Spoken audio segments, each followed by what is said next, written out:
Come on, serious suggestions, please. I'm not trying to write a thriller here. It's supposed to be an essay, you understand? An essay! That means facts and logic.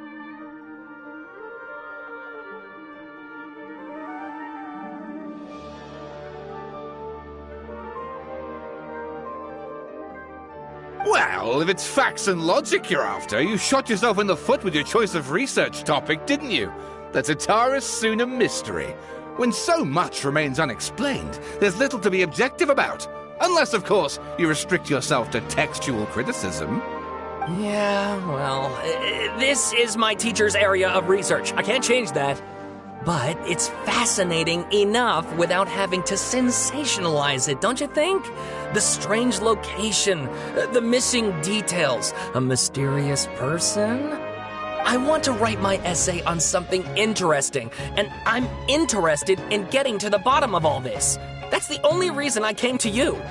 Yes, you came to me, so all the more reason to take my advice. The fact is, it's the dramatization that will make people want to read it. There's no getting around that. Okay, but...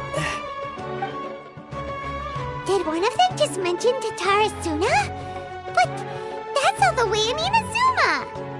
Is it just Paimon, or is it kinda unusual for someone in Sumeru to want to write a paper about that? Everyone here's just going about their business. Maybe it really is just Paimon. Guess people here are free to research pretty much anything. Great! Let's go find out what this Tatara-Suna mystery is all about.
Alright, I guess I'll go with my textual criticism and your editorial direction for the first draft. I have a feeling that the missing Kabuki Mono will end up being the main focus of this paper. Ugh, if only we knew where to find that traveler. From what they say about him, this seems like the kind of thing he'd know about.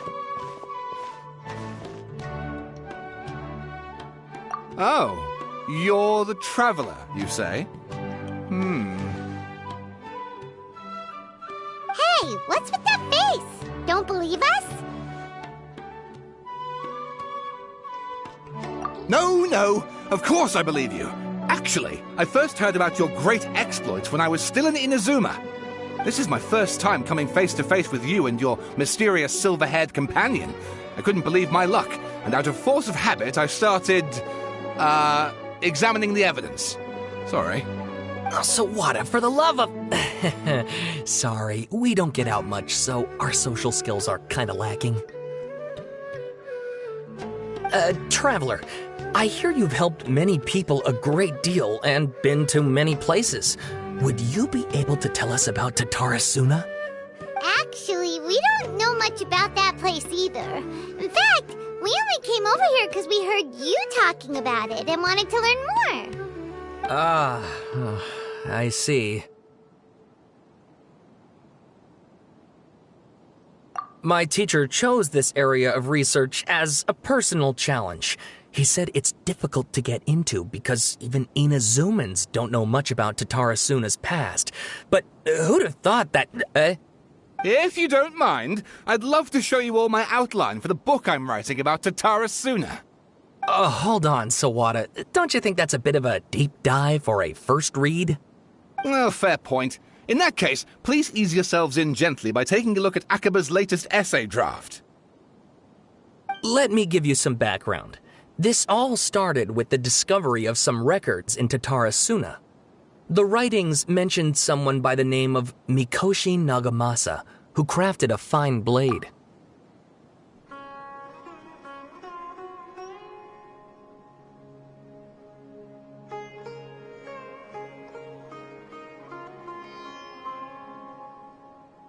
But in the end, he threw it into a fire to destroy it, and killed his servant Katsuragi. Why? Well, no one knows. Apart from the swordmaker, his servant, and the one who wrote this all down, the records also mention a kabuki mono. This seems to be an Inazuman word for an eccentric stranger, someone who dresses funny or acts in an unusual way. That's right. Akaba's teacher has spent quite some time researching these events on the ground. This Kabukimono lived in Tatara Suna for a while before disappearing without a trace. And shortly afterwards, as Akaba mentioned, things got pretty ugly.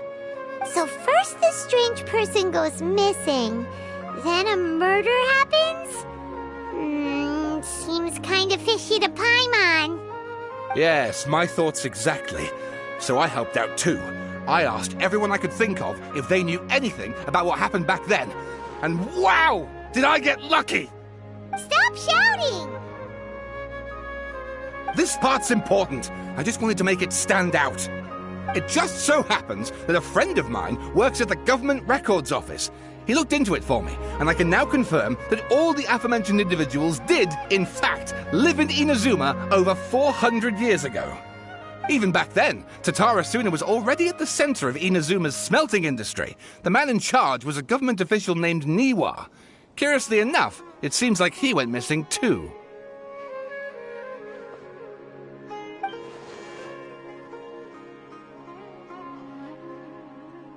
Wait, so there are two missing people in this story now? That's right! What's more, Niwa is a name with a lot of history to it. Have you ever heard of the great swordsmith clans of Inazuma? Oh, the swordsmiths? Yeah, like Ishin art and so on? Wow, yes. You really know your stuff. That makes things easier. So, basically, this Niwa was a distant relative of the Kaidahara clan, the last practitioners of Ishin art. Something then seems to have happened in the Kaidahara clan, leading to their downfall. I don't know the details, but taken in light of everything else going on around that time, it makes you wonder whether it's all connected somehow. The Kaidahara clan? Sawada, you left out the biggest detail of all. Oh, yes, of course. How could I forget? Brace your minds, ladies and gents, for they are about to be blown. Or maybe you won't believe your ears. I wouldn't blame you, of course, because in all my years as a writer, this is by far the most. Get to the point, for Pete's sake. According to information acquired by Akaba's teacher, the Kabukimono was not a human, but a puppet. A puppet?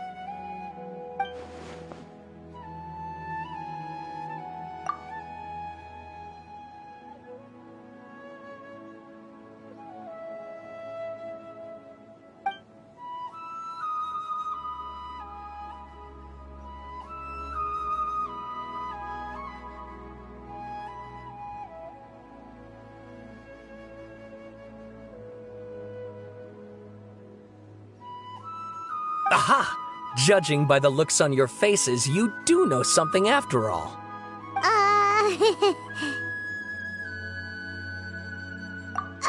No! Paimon just meant,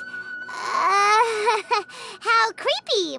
The way you described it makes it sound like a ghost story. I agree, it does. But considering that non-human races in Inazuma are by no means uncommon, spooky events are to be expected. And that's exactly what my book is about. Please, take a look.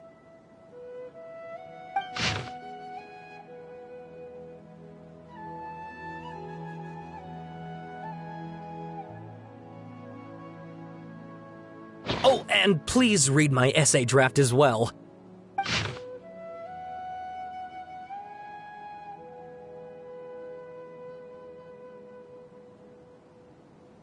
Sawada was encouraging me to follow his more creative approach, but I think essays should be grounded in facts. I don't think explaining everything away with mysterious forces will cut it. Oh, how about if I plug the holes in Sawada's narrative with political intrigue? Like, I could put a turf war between rival factions at the center of the whole series of events. Wait, you're allowed to just make stuff up? Pretty sure you've gone from essay to guessay there. Akaba, look. Your teacher has researched this extensively. I've reached out to everyone I could think of. Whatever information we have now is all that there is to know. This is as much detail as you're ever going to get. Besides, if there really was a political power struggle going on at anything like the level you seem to be suggesting, what hope would we ever have of finding out the truth? Good point. Okay, back to the drawing board, I guess. Give me some time. I need to find a new angle on this. We have some other stuff to do, so we'll have to say goodbye for now. Good luck with your essay! All right, thank you. If you find out any more info about all this, please do let me know. Thanks so much.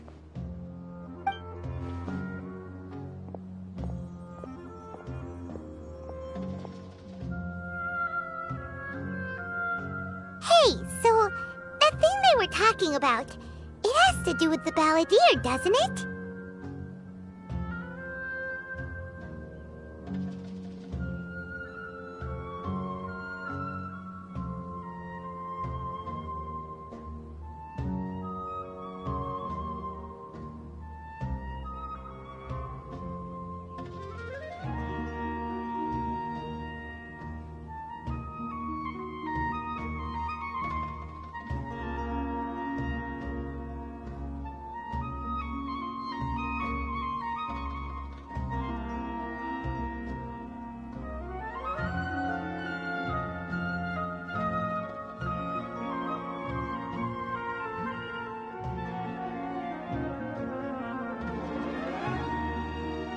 Okay, then, even if we did know something about it, we probably couldn't share it with them, huh? After all, we kicked his butt and got him locked up. Information about people like that is usually super confidential, isn't it? If you ask Paimon, Akaba should just pick a different topic. There must be as many essay topics as there are trees in the forest. There's no point in...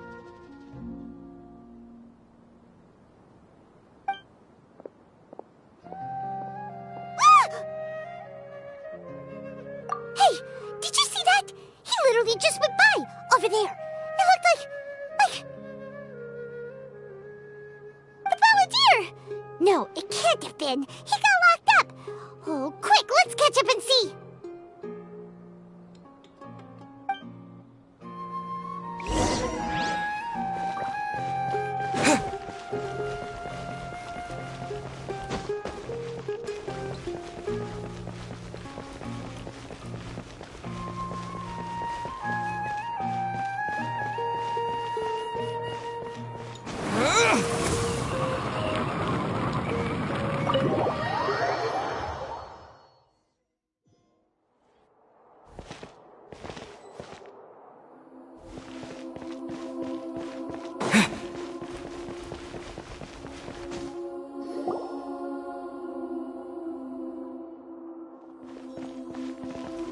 Traveler, Paimon, there you are. Nahida! Bad news. We just saw the balladeer strolling around in public. Did he escape or... Ah! It's him! Sure enough, you're here. Hey! What are you doing in the sanctuary of Surasthana?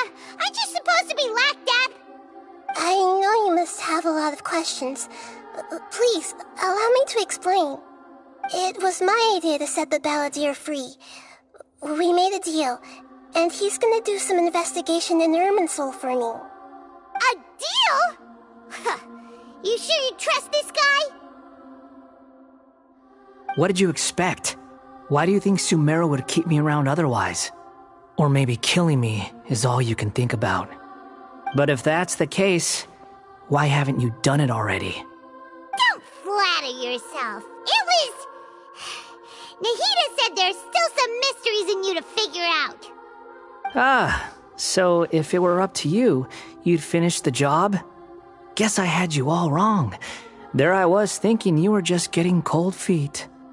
Well, that escalated quickly. Not a good start. Could I ask you all to please calm down?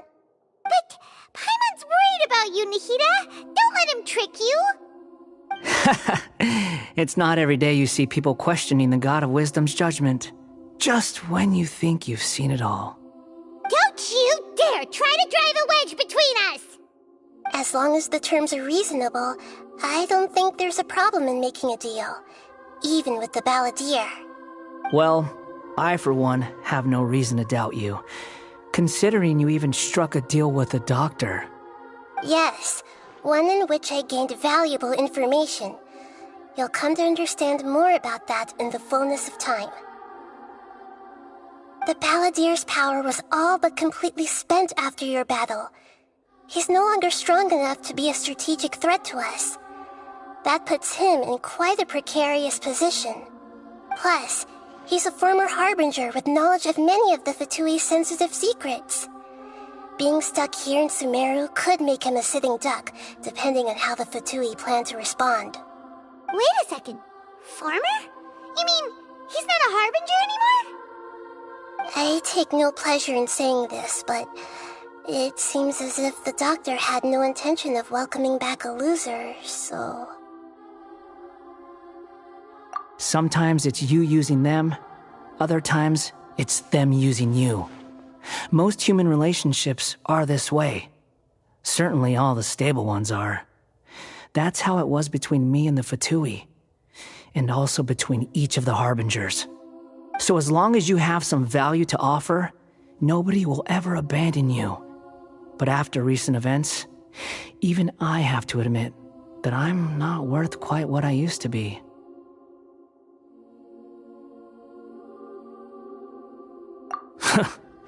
Well, if the Fatui are gonna reevaluate my utility, I need to have a backup plan for myself. As we discussed, I don't like causing harm to living beings, and you said you need protection. So, why not join forces with us? I think these two have made their objection to that idea fairly clear, don't you? And they're your friends, so I guess you'll be siding with them. Yeah, obviously! Nahida, don't listen to him! Then let's put that discussion to the side for now. We still have time. Today can be a trial run. Where we go from here will depend on how well we manage to cooperate today. All right, then I'll do what we agreed. Good. Go now, and keep in touch.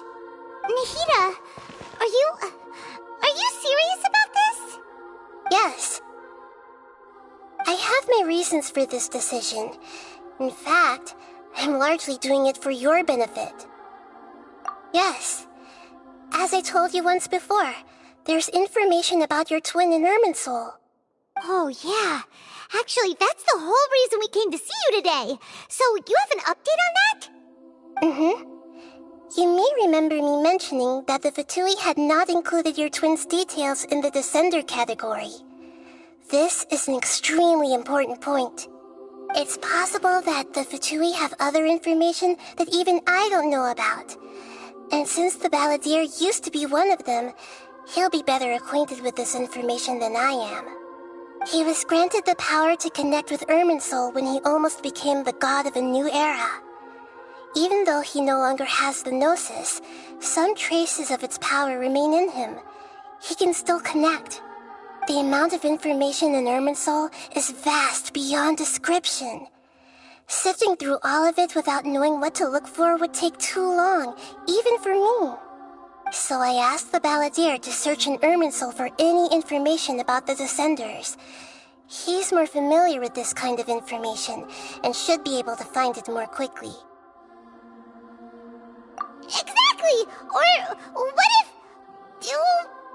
Paimon just doesn't trust him! He's treated us as enemies every time we've run into him! I understand. But sometimes, everything is dictated by which side you're on. How things will go in the future depends on what information he brings back. And Traveler, I know what your heart desires most of all. Our minds have connected several times before. There is a corner of your heart reserved for an intense longing. A feeling of being all alone in the dark, searching for the one candle whose light still burns. As Sumeru's deity, it is my responsibility to be on guard against the Balladeer. But as someone who counts you as a friend, I want to do something for you. If this deal with the Balladeer can give you the answers you've been longing to find, then it's worth it. It's my pleasure, really. You're Sumeru's hero. You've more than earned it. Paimon's still worried about this idea. Is there anything we can do to help? I was going to contact you about that, but then you suddenly showed up on your own accord. Seems like we have a telepathic connection. In fact, I was going to ask you to supervise the Balladeer on my behalf while he carries out the task I assigned. Even though he only has a fraction of his full power left, that's still a fraction of a former Harbinger. If you could accompany him, it would put my mind at ease.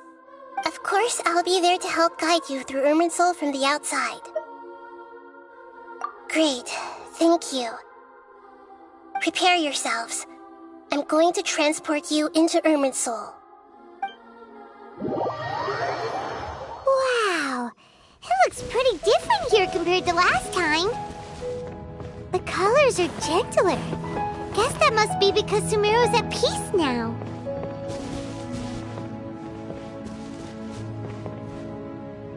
Look at that. Hot on my heels. You know, you didn't have to cut your catch-up short just to keep me company. Oh, but I guess you panicked when you realized that I might enter Irminsul ahead of you. Shut your beak, jailbird! No way a prisoner gets to be so smug! I understand that prisoners have to put up with harassment from the guards, but right now, I'm on temporary release, so maybe you should think about backing off a little. Sounds like a successful rendezvous. I need to be quite clear about something. In a few moments, you'll be entering into the innermost region of Irminsul. It is an environment like no other, and the most important place in all of Sumeru. Unlike anywhere else, Irminsul's inner region consists exclusively of torrents of information. You must put aside your differences and be extremely careful as you navigate your way through. I know there are many grievances between you on both sides, but it is essential that you remain calm after entry. This is as much for your own safety as anything else. Fine. Let's call it truce. But only until this mission's over. Let's cut each other a little slack, shall we? We are going to be traveling together after all. Per my agreement with Lesser Lord Kusanali, I'll be at the front. It's my job to lead the way and get rid of any obstacles in our path. All you have to do is keep your pretty eyes open and try not to fall behind. You sure are confident. Paimon will give you that. You make it sound like you're even more experienced at adventuring than us. If there are no further objections, I suggest we get going. Or did you need some time to mentally prepare yourselves? Ew! Ugh, the snark on this guy. It's unbearable.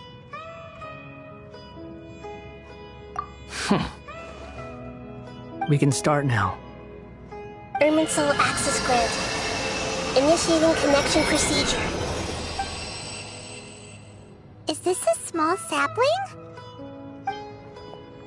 Oh, darn up with him.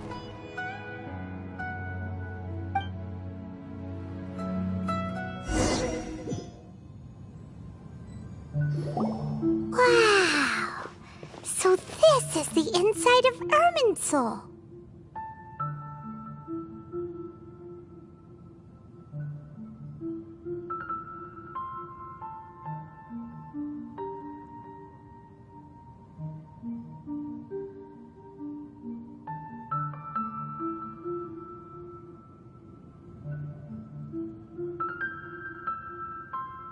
Ooh, Paimon's never seen anything like this.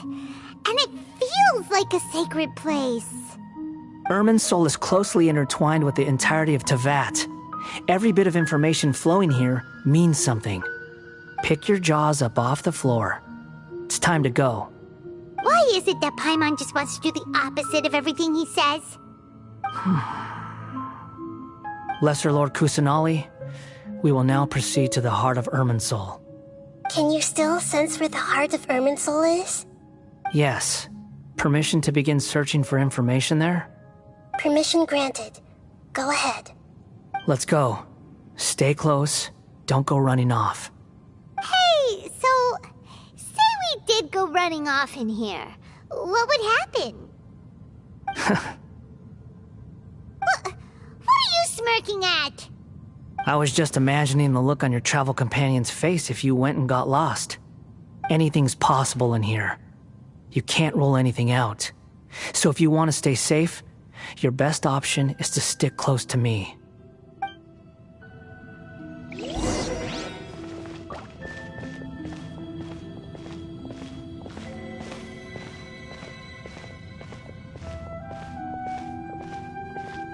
These sapling things have spread out.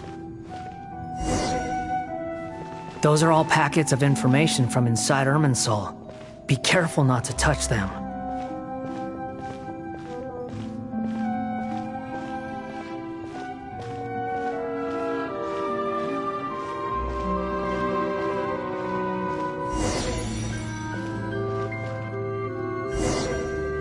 It looks the same in every direction.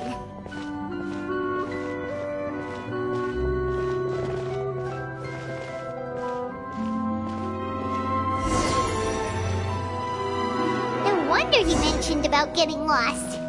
Huh. What do you know? He was actually telling the truth. Is he mocking me again? What is it this time? There's a time and a place to lie, but this definitely isn't it. So why don't you relax your guard a little?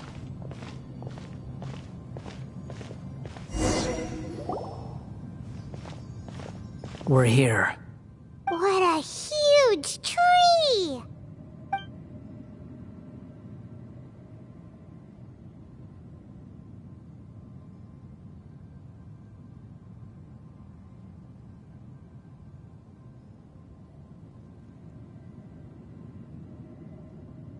Lesser Lord Kusanali, Good, you made it.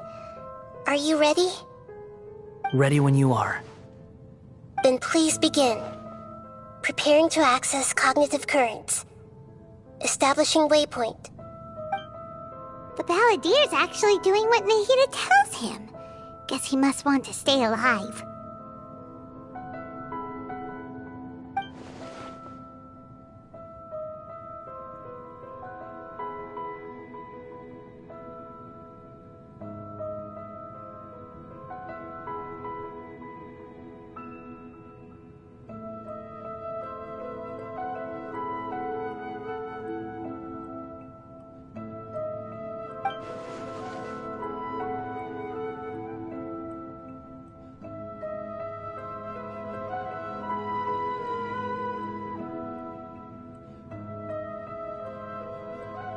The rest is up to you. If you discover anything at all, make sure to share it with us. Will do.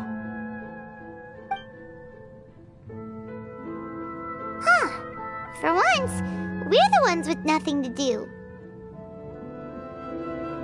Traveler, Paimon, would you like to talk?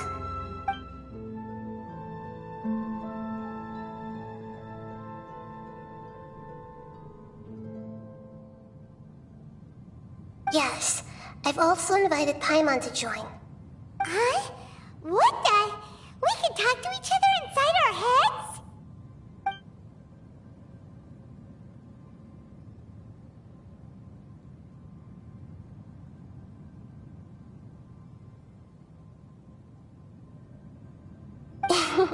That's part of it. Plus, we're all friends. There's nothing wrong with us talking like this once in a while. Paimon's never tried this before. This is great! So, Paimon's been wanting to ask you something. Don't you think the Balladier's a bit of a walking contradiction? He's always talking back, but he seems to listen to what you say.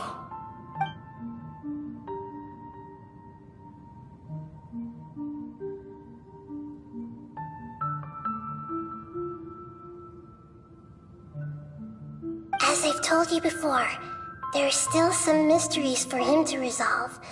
Things that are clear as day to me, but that he has yet to understand. Perhaps today will be the day that he finds some answers.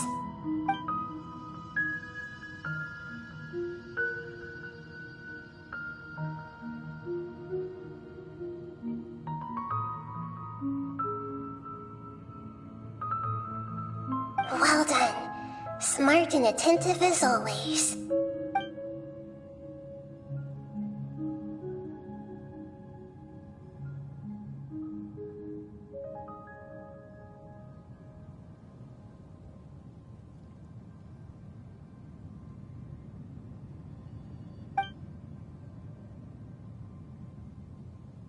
So, you made contact with that part of his mind. Well, it's true. Betrayal turned the Balladeer into the person he is today. Huh. Paimon thought nothing could get under that guy's skin. Turns out, he can get hurt and angry just like anyone else. Everyone has a history, Paimon. Even if you're a puppet created by the Electro Archon. Speaking of puppets, we ran into two people at the Academia today talking about an essay. Turns out their topic was about the Tatarasuna incident. Nahida, do you know anything about that? If you mean the mysterious events, the Kabuki Mono and so on, yes. I know about all of that. Really? Because from what they were saying, it sounded like lots of Tatarasuna's history is still unexplained. And most of the information we have now is just from people filling the gaps with their imagination. At least that's what they thought.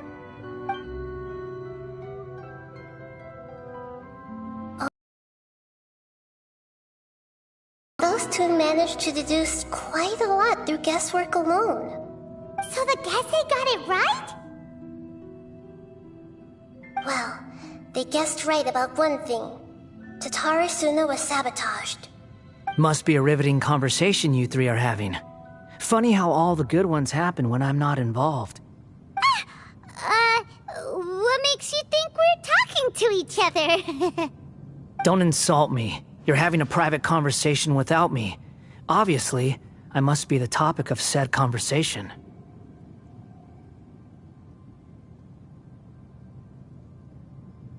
Of course you do. You can't have your prisoner knowing too much. So, have you found anything yet? Still looking. Don't get your hopes up, though. You and your twin come from outside this world. It wouldn't surprise me if there was nothing on either of you in Irminsul at all. Wait! How did you know about that? Did Nahida tell you? It's not like we've never met before. And anyway, you're world famous. It'd be more surprising if I didn't know a few things about you.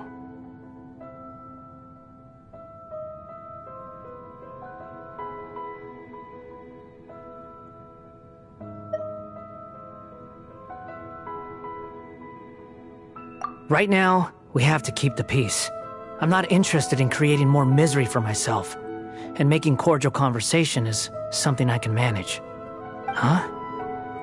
Wait. This light, it looks similar to those saplings. What could it be? Anonymous data. Hey, don't you forget the agreement. You have to share it with us. Shh. Just wait. Mr. Niwa, are you certain this is worth the risk? We are talking about Tatara Suna's furnace, after all. It may not pay to act rashly. There's no one else who can enter the furnace. It has to be me. Is that so? Well, since you insist. It's...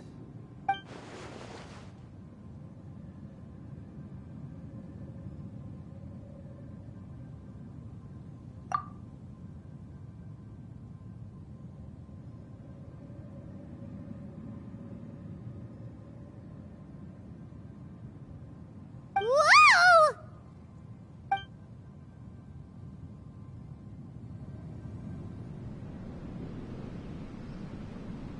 I have been in Tatara Suna for some time now.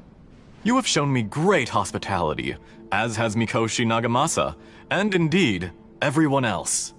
Under your leadership, Tatara Suna is a warm, welcoming place, like a giant village. People are gainfully employed, their lives have purpose. They are motivated.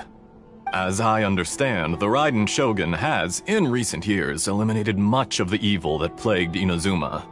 As for Tatara Suna, it was originally established as a means of safely disposing crystal marrow.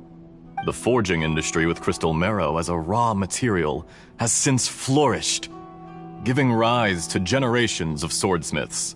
Some world-renowned, others unknown, all passing on their legacy. Skills, blood, dreams. Every smith brought into this trade looks to find their purpose between steel and blade. That is why you accepted the proposal brought to you by myself and Akame. Yes, well, were it not for you coming to Inazuma and happening to make Akame's acquaintance, the two of you never would have joined forces. And he would be the first to admit that there's no way he could have revolutionized our forging process like this on his own. At least not on the same timescale. You allowed Akame to take all the credit for a method that you jointly developed. He sold it to me, and now every piece of ore here is smelted using the new technique. Even now, you remain one of Tatara Suna's key consultants, working right here alongside us. I believe it is you, sir, who are truly responsible for the changes in our manufacturing and forging methods. You flatter me. From the outset, I saw much that was commendable in the forging industry of Inazuma, and it has been my great honor to befriend you all. So you say, Escher. But is this really the truth? My good sir, what do you mean? I tried to resist thinking it was all connected, because I didn't want to speculate, and I didn't want to believe that things could turn out this way. What have we gained from adopting your new technology? Ominous black smoke? Mounting production problems? Worker fatigue and casualties are up and continuing to rise at an alarming rate. And recently, as you well know, someone died because of that strange filth inside the furnace. We've kept the truth from spreading outside, but still, I suspect you understand it better than I do. None of the people who went out to get help have come back. Now, our mutual friend, the Kabuki Mono, is taking the Golden Feather to Narukami Island to seek an audience with Shogun. This is our last hope. But that doesn't faze you, does it, Escher? Nothing does. Otherwise, why would you still be standing there with that smile on your face? I'm just surprised that you finally chose to be so sincere. I'm sure you've been harboring these suspicions for quite some time.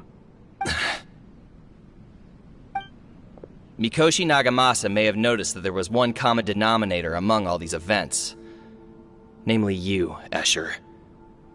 But Mr. Mikoshi is more cautious than I. He does things by the book. After all, Nagamasa is the adopted son of Mikoshi Torichio, the yokai struck down by the Shogun's own hand. If he truly seeks to redeem his family's honor, an abundance of caution is well advised. You're well informed on the subtleties of his situation for a mechanic all the way from Fontaine. Are you sure you're not a little overqualified?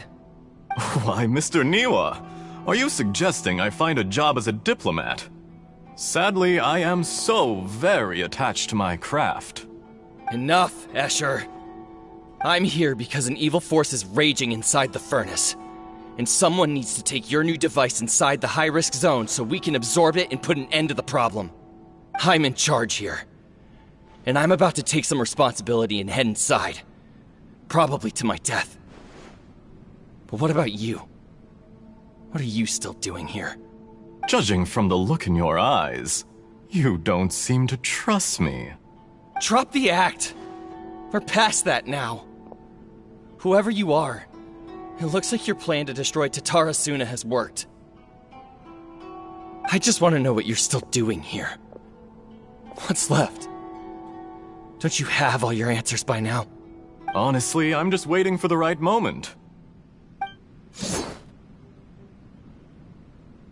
A moment like this, where you finish talking and I stop you from entering the furnace. You...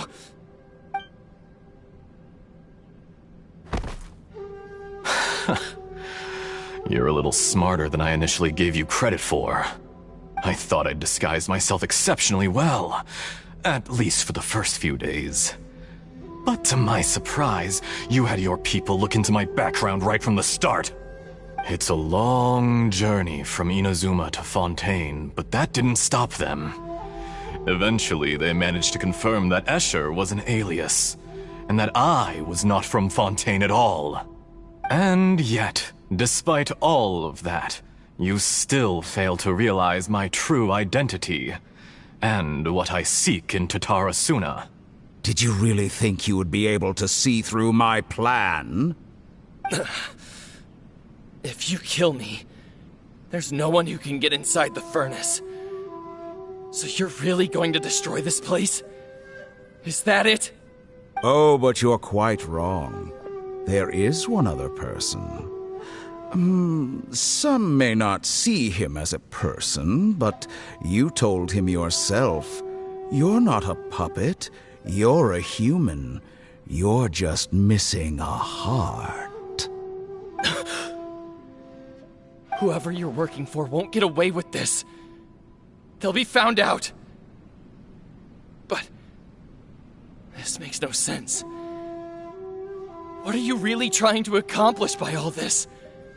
Why go to all this trouble? It's no trouble at all. Patience is a virtue which I have in abundance. This is all part of a carefully controlled experiment. If you must know, I'm happy to divulge my true identity. I'm a Fatui Harbinger. Call me the Doctor. The Fatui? Who? What do you want? Just to create a minor inconvenience for your nation. That's it? That's why you gave us your cursed technology? Just to let loose the evil energy from the crystal marrow? Look how even the righteous soul is filled with venom when faced with its demise. My device functions precisely as you say. It is the only chance you have of preventing a catastrophe and keeping the truth from the outside world. However, I did not make it with you in mind. It is easier for a person to be possessed by evil spirits when they are filled with hate. So give in to your fury. I want to see what happens when a malevolent heart is placed into an unsuspecting puppet. Make no mistake, even without you, that pure, innocent puppet would only end up being used by someone else instead. What other reason would a human have for befriending one who is not of our kind?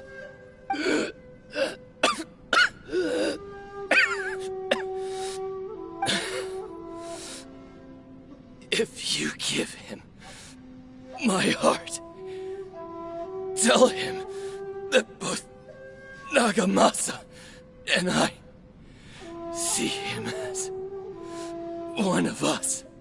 He has nothing to prove to anyone. Because not everyone just wants to use other people. The only ones who think like that are people like you. What a beautiful way to see the world. It almost makes me feel a little guilty. Then out of respect for you, I shall redefine myself. Think of me as a monster or a demon, if you wish. At least this way your death is not a consequence of your own folly turning you into an easy target. You simply lost to something more powerful than you could ever hope to defeat. I say, Mr. Niwa, let's see what happens. Will your puppet friend become a human? No, that will prove quite impossible. Mr. Niwa? Already dead. What a pity. Jester, I have completed the task you gave me. Creating a gap and infiltrating Inazuma's inner workings. What fun it was. I'd like to introduce a puppet to you. If he proves useful, let's make him our newest comrade. And if not, let's turn him to dust.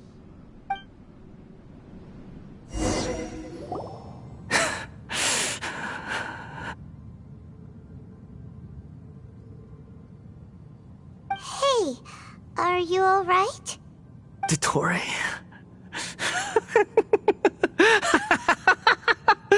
Dottore!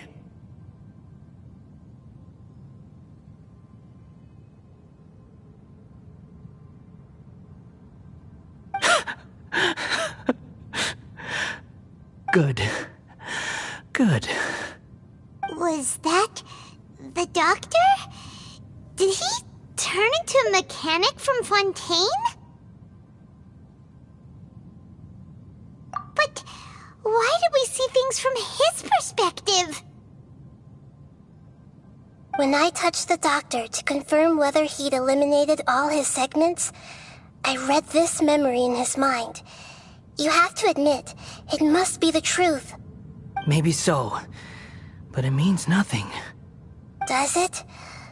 But this memory shows that Niwa didn't betray you. He never meant for you to be the one to take the device into the furnace. You know very well what that means. Even more so than I.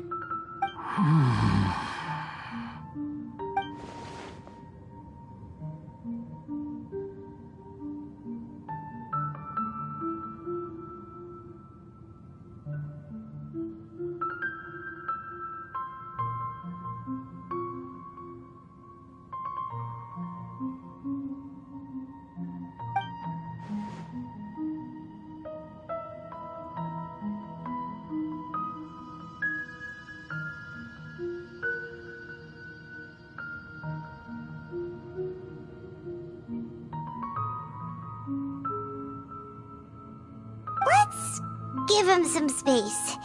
He looks really mad. Paimon doesn't want to be anywhere near him right now. We need to give him some time to process his emotions. Paimon's still confused about the Tatarasuna incident. So, the doctor was behind it, but why has that gotten him so worked up? Nobody has ever deceived you like that, Paimon. It's natural that you find it difficult to understand. Perhaps he needed to learn this someday. So now you have the complete picture. Katsuragi took the kabuki mono to live with the people of Tatarasuna. Later, the doctor showed up, disguised as a mechanic from Fontaine. And that's when the trouble began. It was all a horrific experiment planned by the doctor. Everything he did was just to plant seeds of disaster in Inazuma that would bear fruit in the future. Of all the unwitting participants in the doctor's experiment, the balladeer became the main test subject.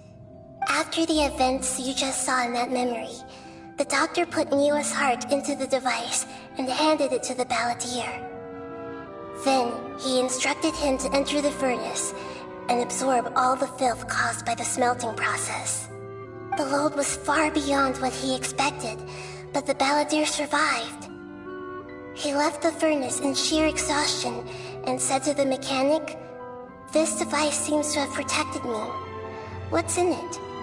The mechanic answered, "Niwa fled this place for fear of punishment, but he left you a gift. He said it's the one thing that you've been looking for." He took it straight from the chest of one of his innocent servants. The mechanic removed the withered heart from the device as he spoke.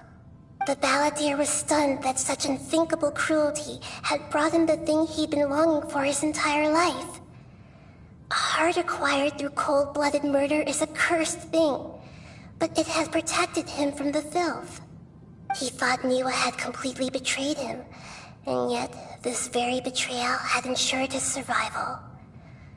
Overwhelmed with anger and sorrow, the balladeer threw the heart to the ground and left Tatarasuna without looking back. Holy moly. So the doctor killed an innocent man and pinned everything on the victim? That's terrible.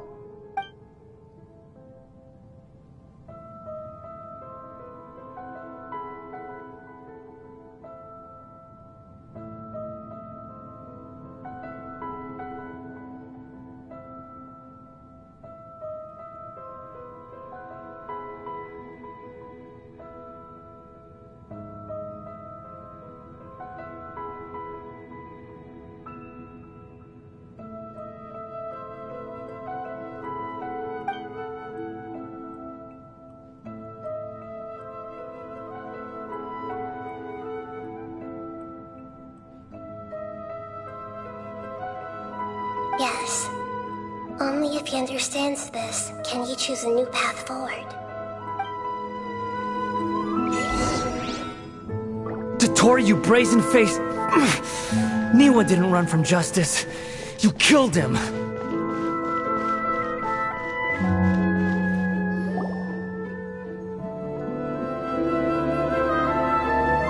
Shall we see how he's doing?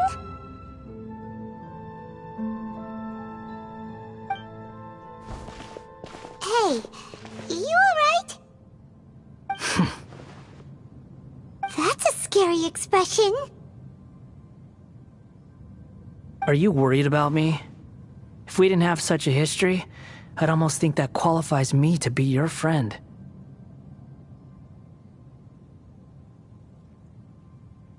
It won't. I'll keep my end of the deal.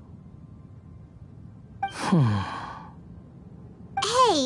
aren't you investigating the stuff we want to know about? That's why we're here. But unfortunately, there's no information about the Descenders in Irminsul. Even if you can't find anything, that seems to confirm it. Irminsul does not keep records on the Descenders. Anyone who comes from beyond this world is not counted as part of Tevat.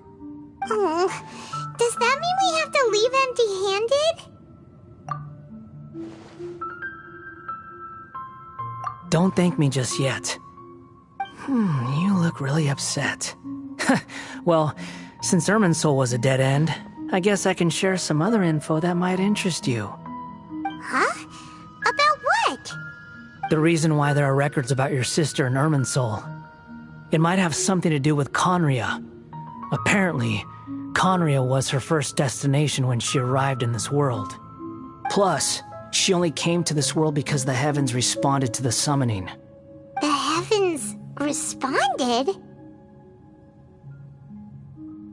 The Jester told me this himself.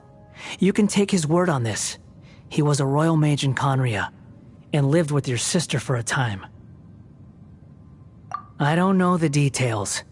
It's up to you whether you want to believe me. All I can say is, I wouldn't lie to you about this. Did you get all that, Lesser Lord Kusanali? Yes. Astonishing news. It wasn't from Irminsul, but was it valuable? Very valuable. Good. In that case, I'll take some time for myself now. Huh? What have you done? Lesser Lord Kusanali was right. My power's all but completely spent. Even if I use all of the divine power left in me, I can't sustain this shield for very long. I shared a secret with you, and now you owe me. So in return, I'd like you to answer a question for me. Give me your hand.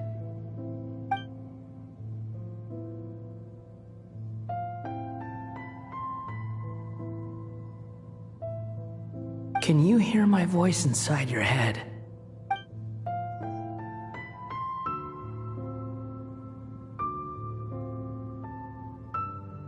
No, I can't do anything like that anymore. At most, all I can do is exchange a few words with you. So tell me, in this world, is it possible to change the past?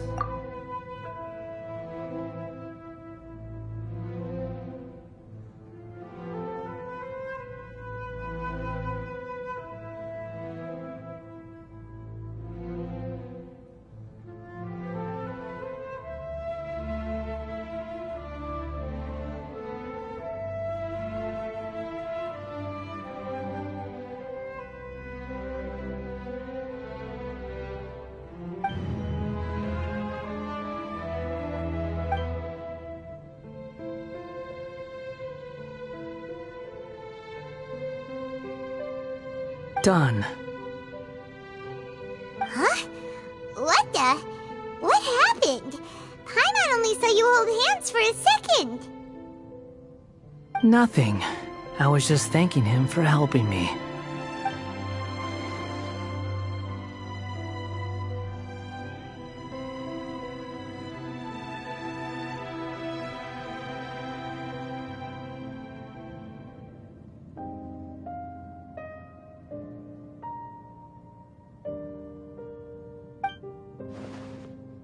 So long. I suggest you get yourselves out of here quickly. Where are you going? Hey, wait up! Didn't you say not to go running off? Fast reaction time. But I don't think we'll be seeing each other again. From this day forth, the names Balladeer and Kabukimono will cease to exist. Those who died in Tatarasuna because of me deserve another chance at life. Hey, Balladeer! Don't do anything stupid! You know, I never did like insects. Hordes of the puny things swarming together can be a real nuisance. And I enjoy nothing more than to stamp them out like the pests they are. But if a colony of harmless ants isn't threatening anyone, I guess they deserve to be left alone. Luckily, everything can be set right. It's time to solve this once and for all. Balladeer! Balladeer! Uh-oh, he disappeared. Come on, we gotta find him somehow.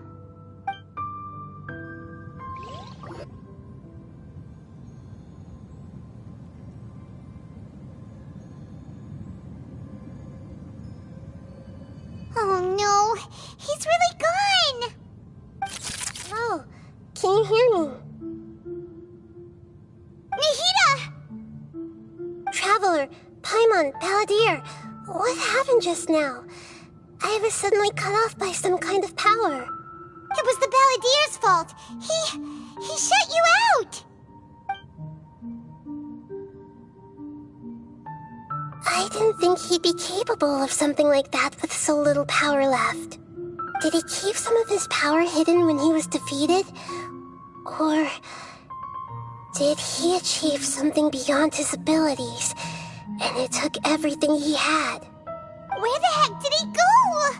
Oh, it's all our fault. We were supposed to keep an eye on him. Sorry, Nahida. Don't be. It's not your fault. Please, let me handle this from here, even though I'm not sure I can solve it. We're running out of time.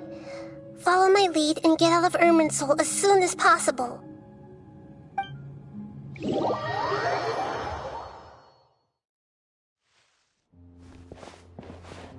We're out! And we're at, an inn or something? This is an emergency. I'll have to ask you to stay here for now. Everything's arranged, and nobody will disturb you. I'm sorry, but this isn't something I need your help with. Leave this one to me. An emergency? How bad is it? Nahida, will you be okay? Don't worry. If my assessment is correct, though there may be some minor disturbances, it won't lead to a disaster. Please rest and recover your strength here until I say it's safe. Her voice has gone. Paimon can't shake the feeling that something really big has happened. What do you think the Balladeer meant? And why did he suddenly grab onto you before?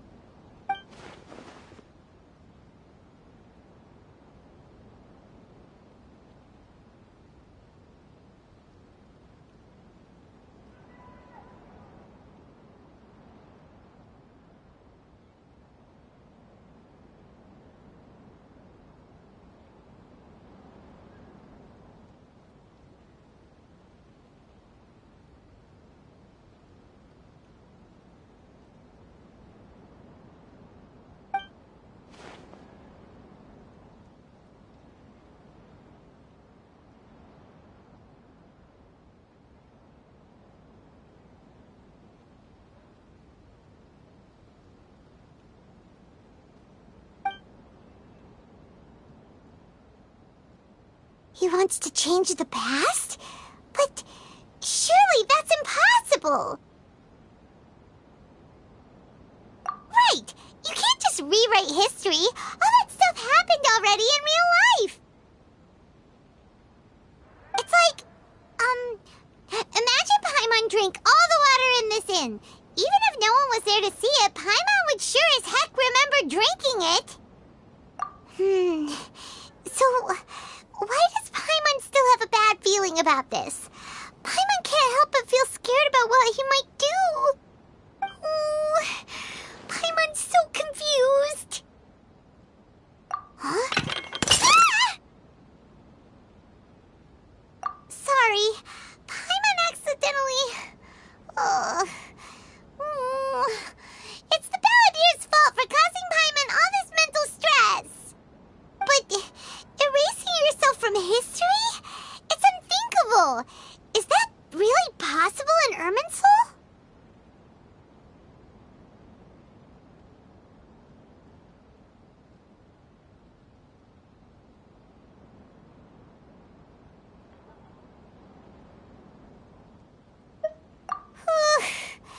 Uh-oh. Paimon's head is overheating from trying to understand what he's up to. And it's still not working. Ugh! Paimon's had it with that little brat. He's been nothing but trouble ever since we met him. There's no way he'll actually succeed, right? Otherwise, won't everyone who's connected to him be affected too?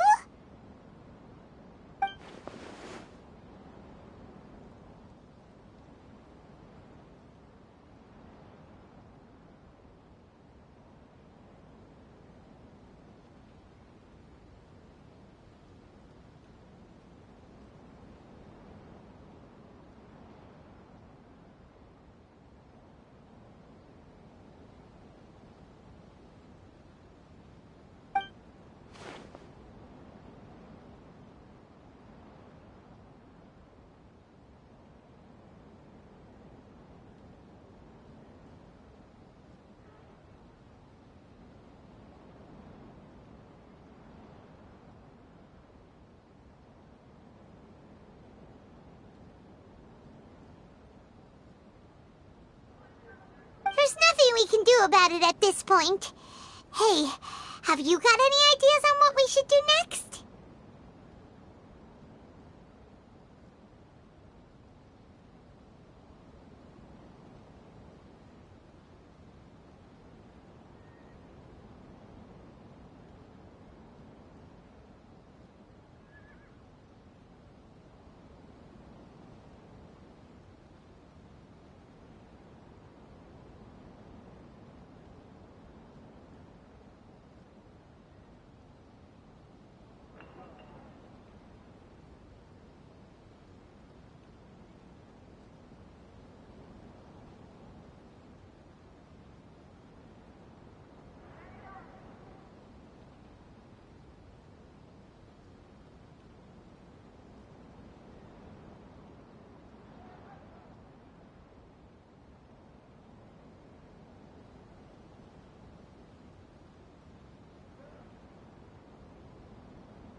Seems like now there's nothing left for us to do but to go to sleep.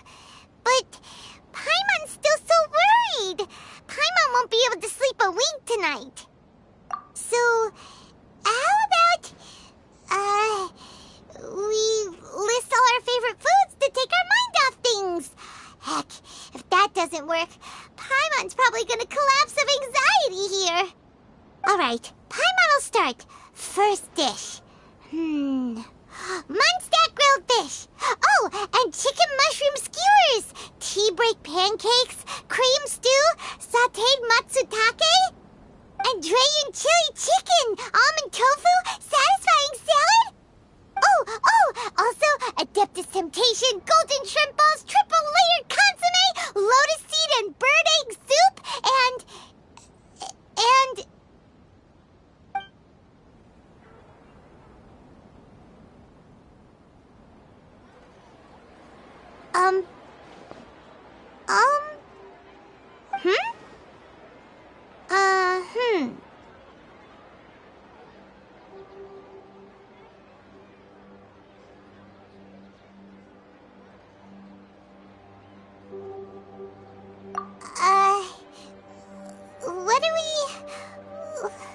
what was Paimon supposed to be doing just now? Paimon was, talking? Huh. Paimon suddenly can't remember what she was talking about. What was it again? The balladeer? Is that a food too? Huh. Weird name, though.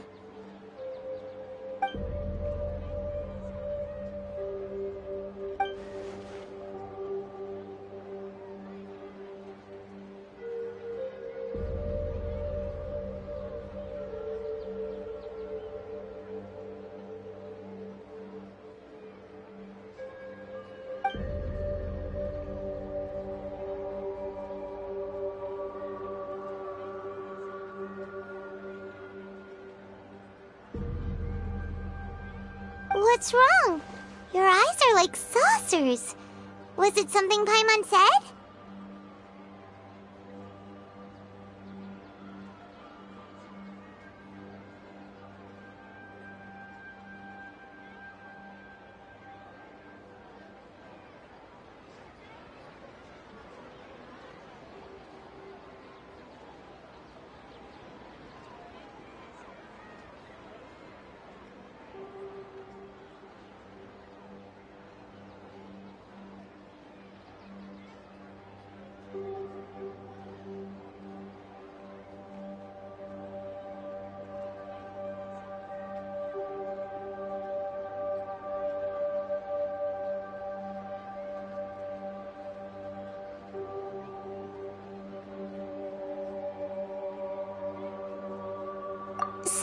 The balladeer.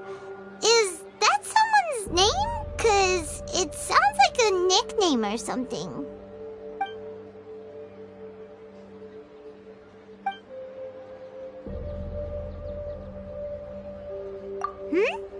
Okay, sure. Where are we going?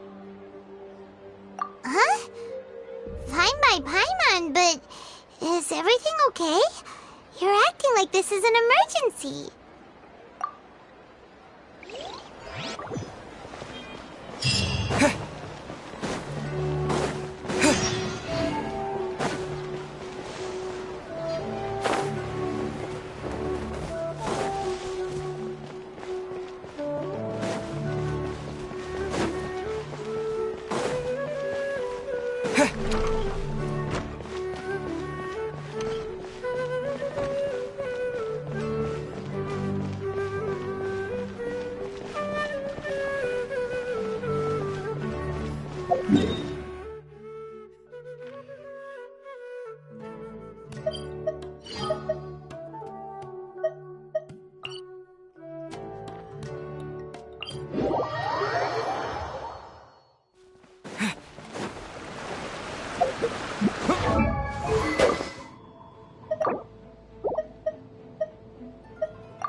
It's been a while. Of course. Go ahead.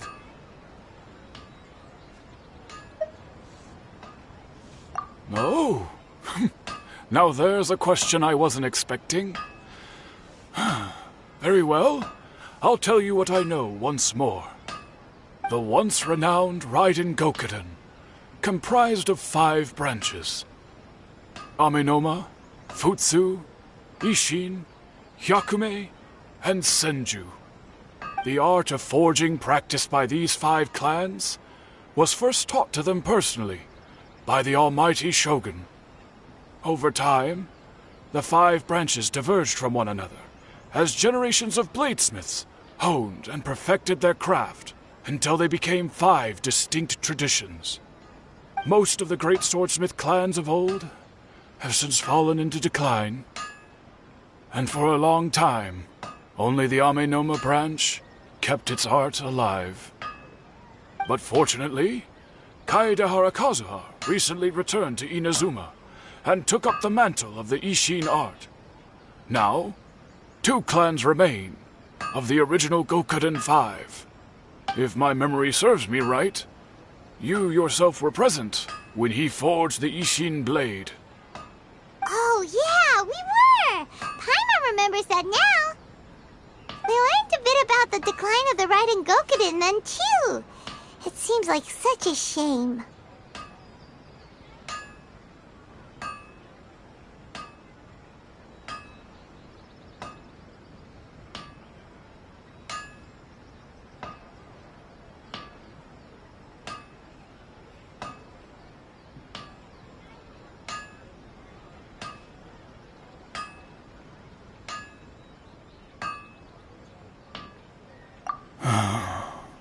That, my friends, is a tragic tale indeed. In fact, this was not made known to me for most of my life. All these years, I knew of those great clans' demise, but never the cause. Only recently, when the question was on my mind, did I ask Kaedehara Kazuha about this. He told me that, as we are both heirs to a branch of the Raiden Gokuden, it was right that I should know the truth. There is no harm in telling you, but I must warn you. It is a dark and sorrowful tale. The Raiden Gokuden were the targets of a murderous rampage by a vengeful bladesmith. Vengeful? Why? 400 years ago, so I'm told, there was a catastrophic malfunction in Tatarasuna's furnace. One brave swordsmith heard the commotion and chose not to flee, but he rushed to the scene, hoping to prevent a disaster. Tatarasuna was home to a state-of-the-art forging and smelting operation in that day, and overseeing it was the armory officer. His surname was Niwa, though he had family ties to the Kaedehara clan. Knowing that they had just one chance to save countless lives, Mr. Niwa and the swordsmith leaped together into the furnace. The furnace quickly stabilized, but neither of them made it out. The smith's death, though heroic, dealt a devastating blow to his family's fortunes. His orphaned son was left to fend for himself, and grew up deeply resentful at the world. In his heart, the whole of Inazuma was culpable in his tragedy. He hated the almighty Shogun for her apparent indifference towards his father's death, and he hated everyone who had done nothing to try and save him. Powerless and destitute, the only legacy he had to pass on to his children was his hatred. Generation after generation bore this grudge, living in utter misery. Alas, if only the story could have ended there. But 100 years ago, the then head of this family reached the end of his wits. He could bear their fate no longer, and yet he could do nothing to change it. Finally, he made a drastic decision to take revenge on the Raiden Gokuden. In doing so, he sought to vent his pent-up anger and shake the very foundations of Inazuma's forging industry. In his fury, he murdered indiscriminately, killing even bladesmiths from the Hyakume clan which he belonged to. His goal was absolute, the devastation of all of the Raiden Gokuden. But when he came to the Kaedehara and Kamisato clans, his killing spree came to an abrupt end. He failed to catch them unawares. They fought back fiercely, and they did not spare his life. That is why the Kaedehara clan and their Ishin art survived that day. I suppose they were the lucky ones, under the dire circumstances.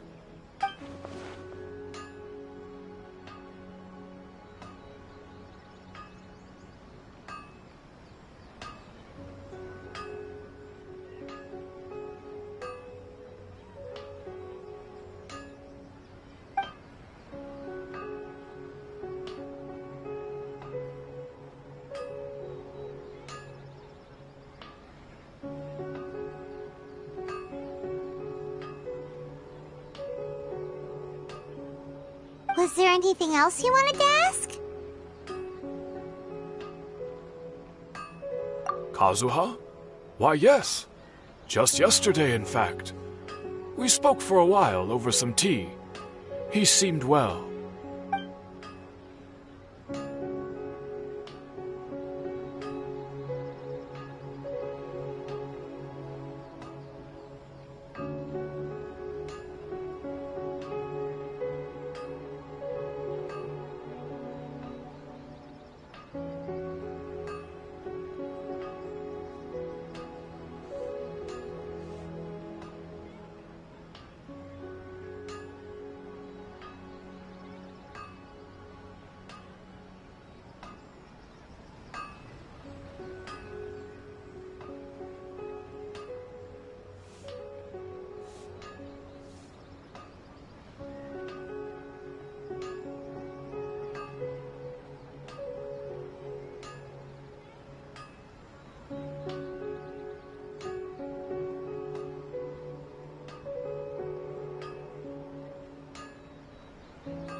My pleasure.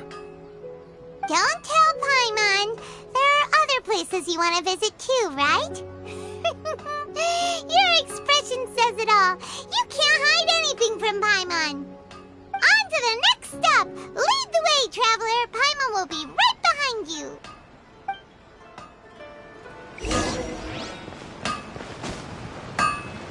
Okay. Unrelenting actions have no power to affect.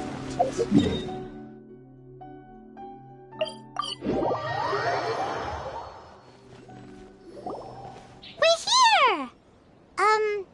This is the Yashiro Commission's headquarters, so... Traveler, it's been a while.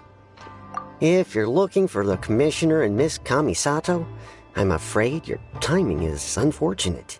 They're not here right now. Are they out on business? The Commissioner is out on business, and Miss Kamisato is standing in for some meetings in the Commissioner's place. If it's urgent, you're welcome to wait inside until they get back. What do you think? Shall we go in?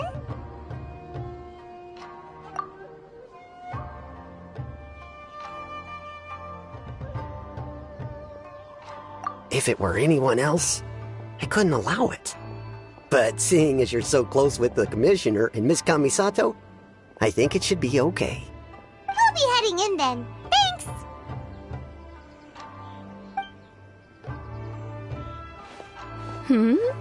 Hello, dears. Is there something you want to say?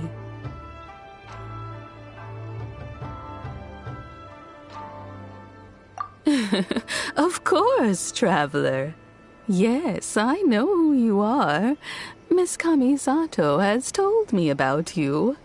What would you like to know? Oh, they're both very well indeed. Lately, Miss Kamisato has been rather busy attending all kinds of meetings and occasionally paying visits to some local organizations on the commissioner's behalf. As for the commissioner himself, well, you know, busy as ever. That much hasn't changed. Although he does seem to be in a rather good mood these days. So pretty much business as usual in the Yashiro Commission, huh? Very much so.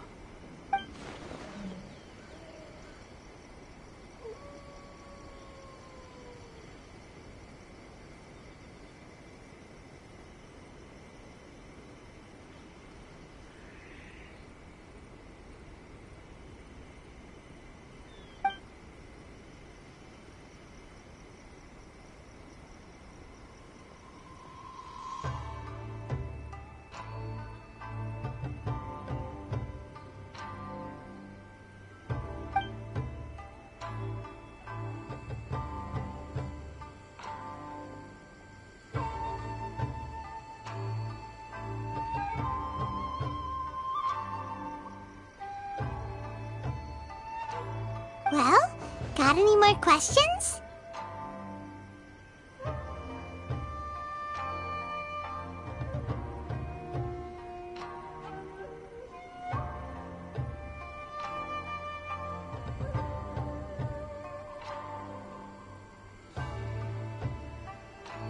You're very welcome. In fact, I would love nothing more than for you to come and visit more often. But I'm sure you must be far too busy to have time for that. Miss Kamisato talks about you all the time. She seems so thrilled to have you as a friend, and she's always saying how talented you are and how much she admires you.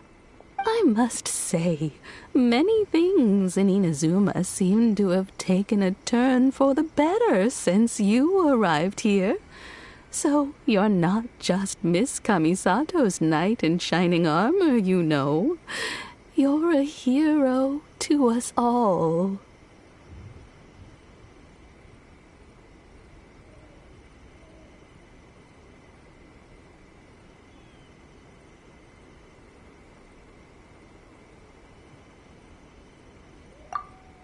Alright, goodbye for now. Where are we going next? Great! Goodbye, ma'am! Don't worry, we'll see ourselves out. All right, then. Take care now. Hope to see you soon. Oh, are you two leaving already? Yep, everything's taken care of now. Don't worry. Very well. Safe travels. Goodbye.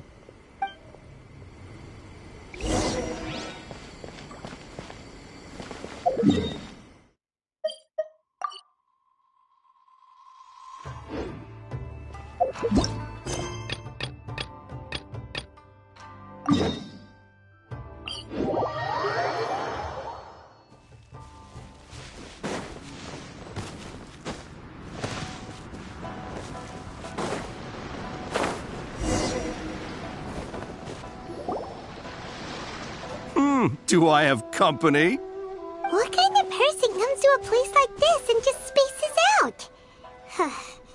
Let's find out. Come on, let's ask this guy. Hey, I wasn't spacing out. I was pondering some problems. Sure you were. Your eyes were glazed over, dude. You were a million miles away.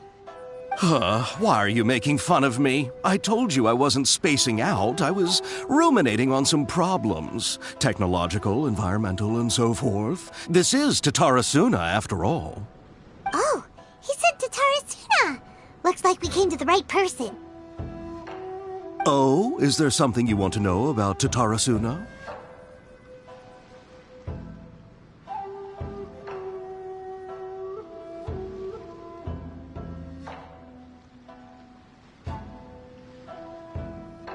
My name's Xavier. Certainly do. I've researched the furnace here in some depth. If there's anything you want to know, just ask away.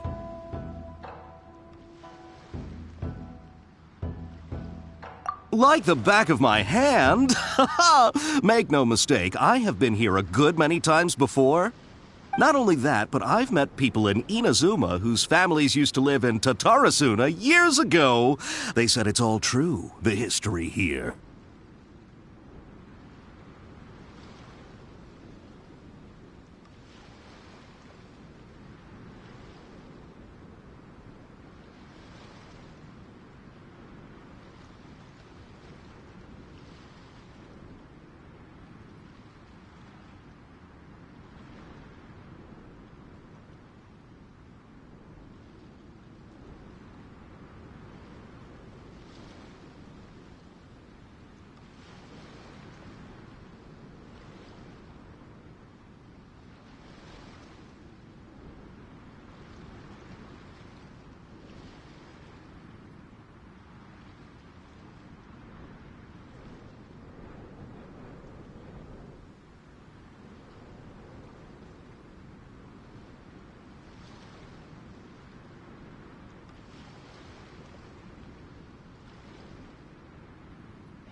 Oh, well, it's a long story, don't you know? The tale of Tatarasuna starts a long time ago. I'm told that its history is one of the most foremost forging and smelting operations in the nation, goes back around 1,000 years. Still, the furnace has had a couple of serious maintenance issues along the way. A couple? When exactly? One was just in the last few years, the other was several hundred years ago. A fun fact, I'm not the first Fontaine tech guy to come and work on it either. There was a guy back then too. They say he was a mechanic who consulted on a technology upgrade. It seems like the technological collaboration between our two nations goes back a long way. How about that?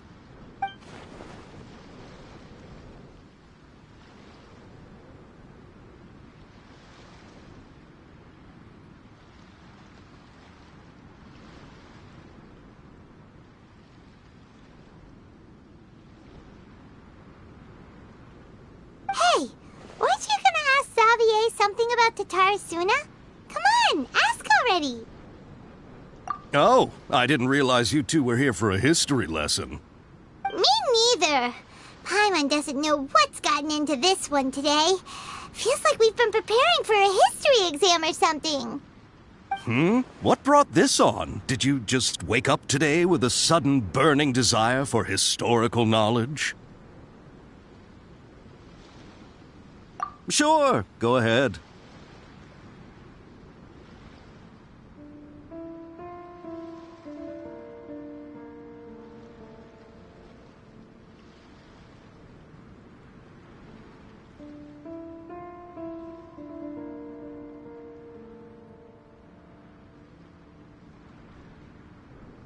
A kabuki mono? No, I can't say that I have. I do know the word, Inazuman for those eccentric types who always go around dressed to the nines. Just the sort of person that I'd like to meet, actually. But sadly, I've never had the pleasure, nor have I come across anything to do with a kabuki mono where Tatarasuna is concerned.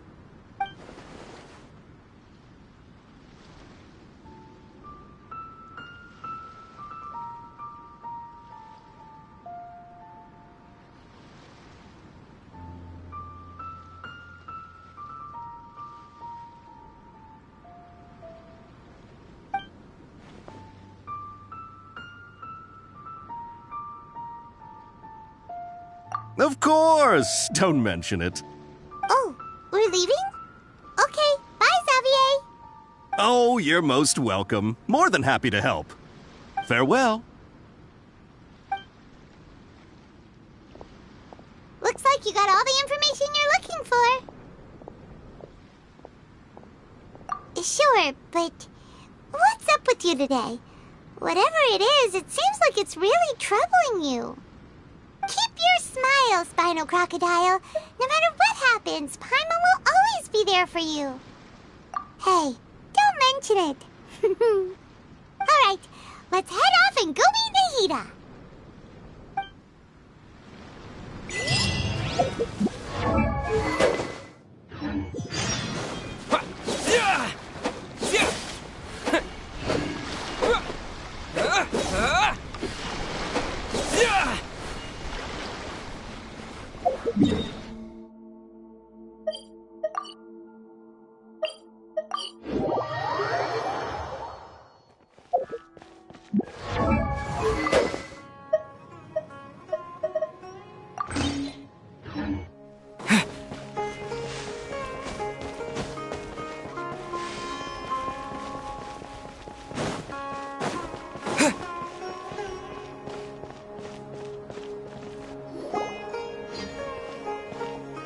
Hey, it's them!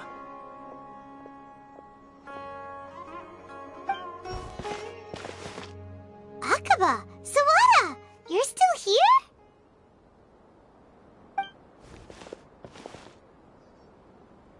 Indeed we are. If you have a moment, we'd love for you to join us once more. We have time. What do you want to talk to us about? It's the same topic we discussed last time. Obviously. Still looking for more info about Tatarasuna, huh? Should we join them?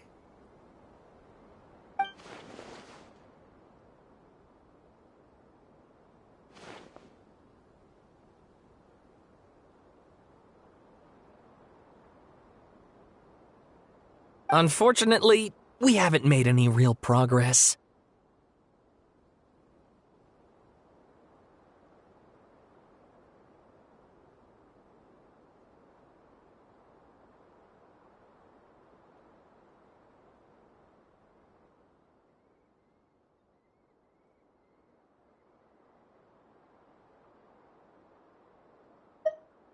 Huh? Oh, of course.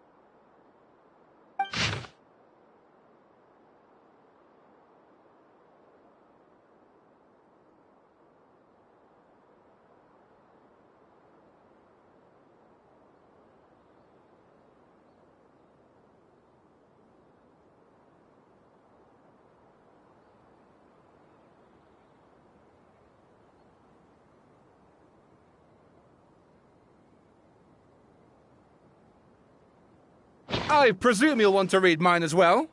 Here.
Well, what do you think?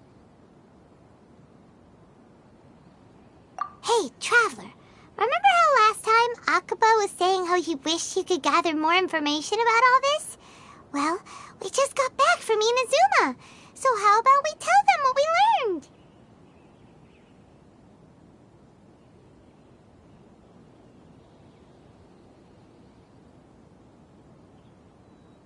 What did you find out? Something big? It's a long story. Basically, we have some friends in Inazuma, and...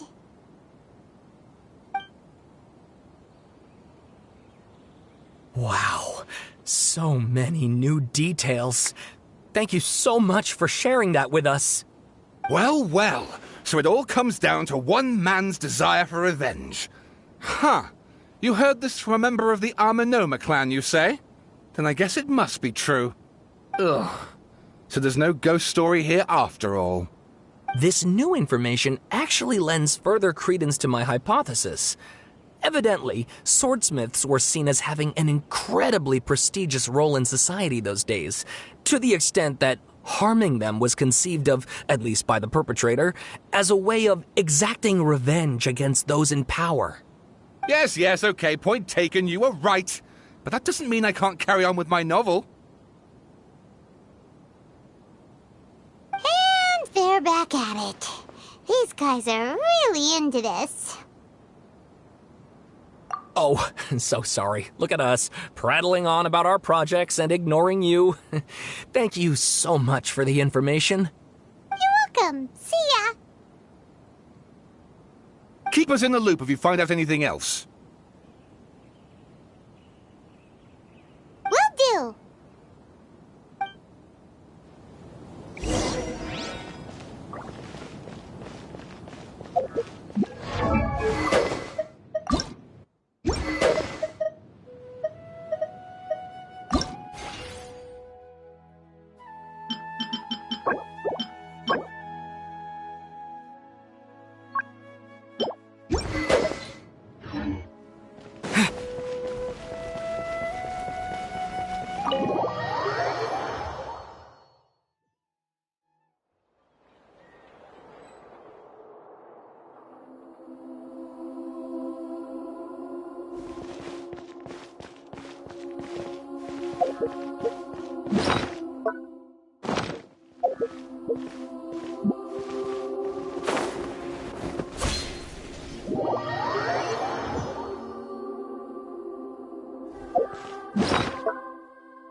Nahida, we're here! Traveler, Paimon, how have you been? Ugh, where to start? Paimon hasn't had a moment's rest this whole time. That night, we ended up chatting and chatting until suddenly the sun was up. And then he decided he wanted to go to Inazuma.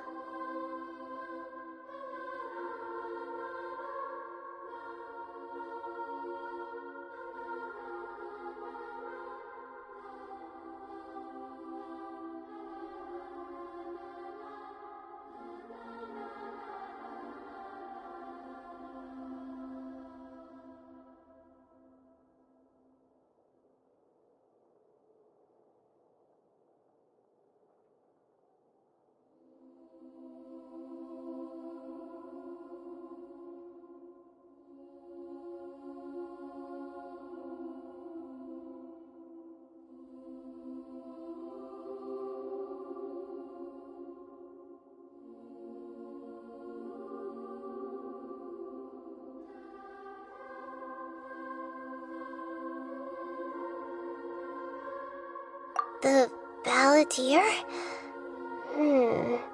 This sounds like some kind of code name.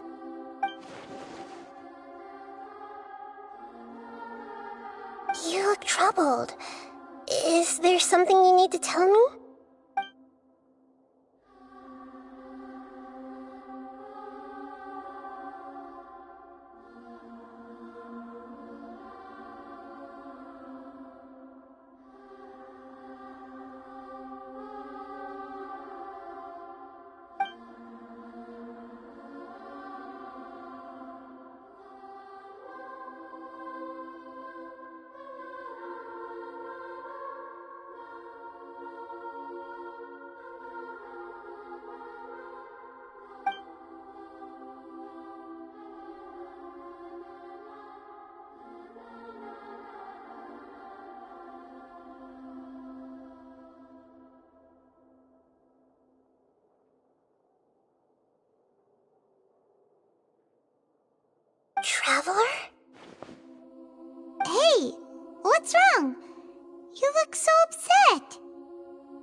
That's quite a story.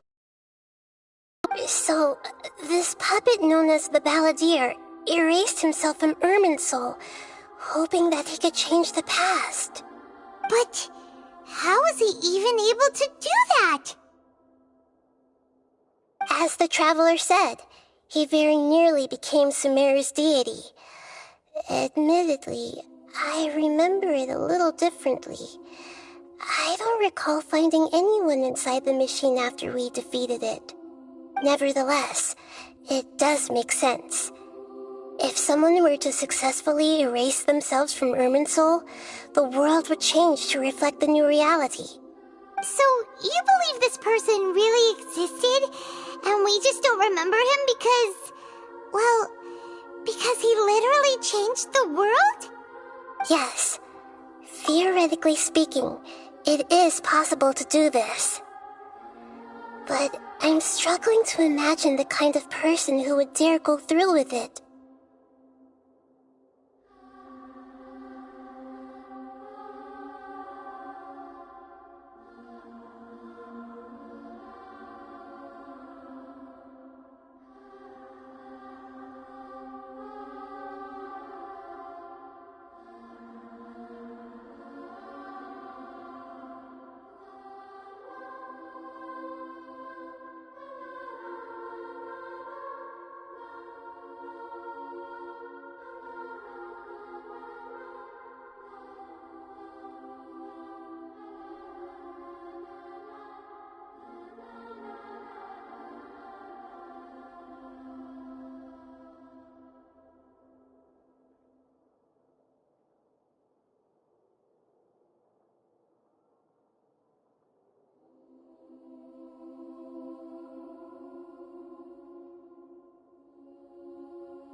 Traveler comes from a world beyond to that.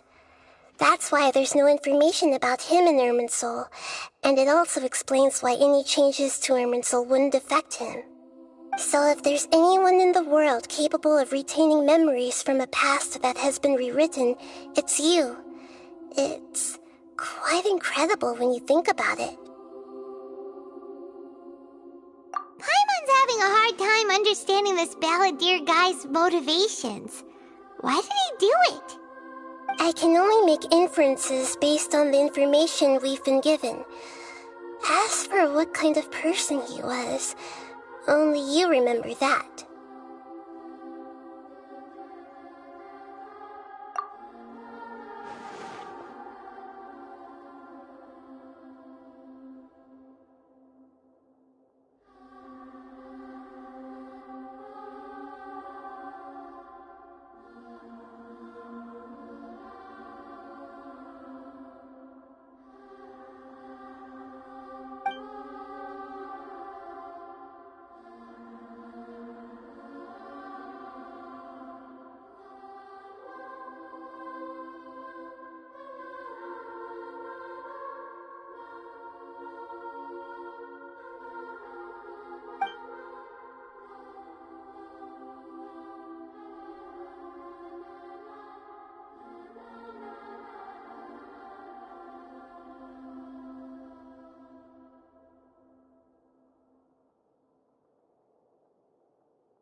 Something else worrying you?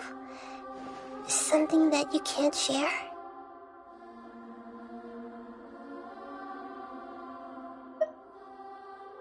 It couldn't change the fate of the ones who had died, right? Once the balladeer realized he hadn't been betrayed after all, it must have completely changed his view of the people of Tatarasuna. Now he saw them as friends again. He couldn't keep hating humans after that. And if he thought there was a chance he could save his old friends, it would be hard not to try. The story makes sense, every part of it. The balladeer tried to achieve godhood with the doctor's help. He was unsuccessful, but retained the power to connect with Irminsul. That power then enabled him to change what was recorded in Irminsul and erase himself, even though he didn't have much strength left. Yeah, it does make sense, but it still ended in tragedy for his friends. It just feels so hopeless. He gave everything to do this, but it seems like he got nothing in return.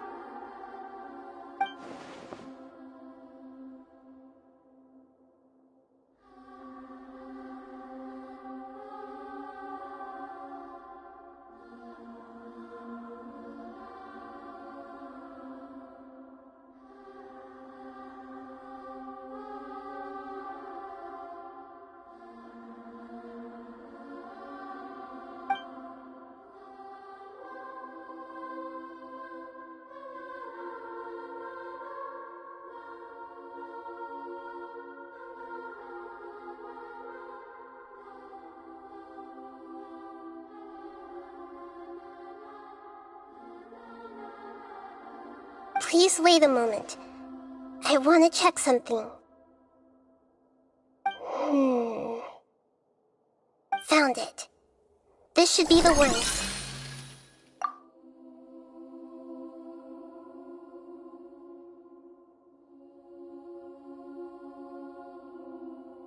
turns out that I have a strange way of confirming everything he has told us.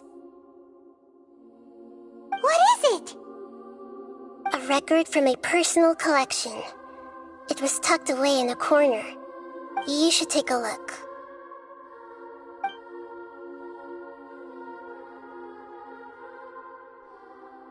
Is this a fairy tale? Who wrote it?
I authored this record myself. Huh? You wrote a fairy tale that somehow has something to do with the balladeer? When combined with the Traveler's narrative, it's clear that this story is an allegory. Everything in it is a symbol for something else. done. So this record survived from the past? Yes. Any information about the balladeer or the kabuki mono in other records will have been changed. But I wrote this story in a way that means it was left intact. Changing the information in Irminsul changes to that. But Irminsul can't change information that was well hidden in advance.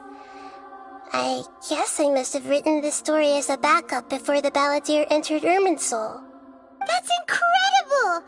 What a great idea! And sending the traveler into Irminsul with the balladeer must have been a further precaution. I knew he'd remember everything. This story is abstract enough that it still resonates with the present information recorded in Irminsul. But if we connect all the different pieces together, the true story that emerges is the one he told us, the now erased life of the balladeer.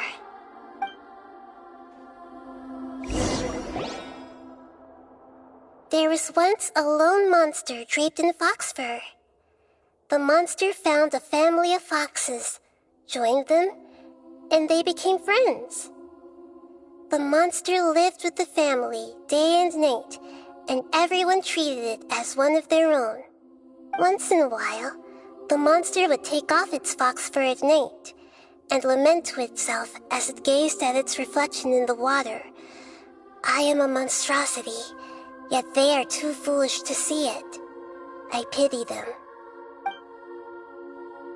But the monster soon found solace when another came to live among the foxes who was not their kin. A kitten, carved from the wood of a white tree who had been abandoned by the humans. The kitten too wished to become a fox, but its tail was too slender and it could not grow a coat of richly colored fur. Yet when the other foxes saw this, they spoke words of comfort to the kitten. Even without a tail and fur like ours, you are still one of us. Furious at this happy resolution, the monster lit a fire on the mountain. The terrified animals panicked as the fire spread. The only way to extinguish the flames was to make a sacrifice. A gray fox stood up and addressed the monster. It said, "You are the cleverest among us. Surely you can help us find a way to solve this." The monster smiled, led the fox toward the fire, and murdered it. The gray fox's heart was turned into a beautiful drop of water, clear, spotless, and pure. The monster gave the heart of water to the kitten, telling him, "The foxes have decided. You are the one who must be sacrificed. Take this, quench the flames, and die for your fox kin." The fire was extinguished, but the kitten lived. It left that side of the mountain and found a little bird who had a broken wing. The two promised they would spend their whole lives together, but the little bird did not have long left to live. It passed away soon after.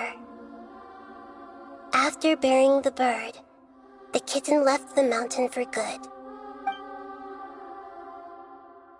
Never again would it cherish a single creature nor a single blade of grass that stood on that mountain. The kitten spent the nights wandering aimlessly, gnashing its teeth at the moon. How it wished to swallow the moon and devour the moonlight. If the world could only return to darkness, then it would finally be peaceful and content. I will become the new moon, the answer to everything. Then, no one will know that there were once birds, foxes, and cats in this world. And no one can know that they were different.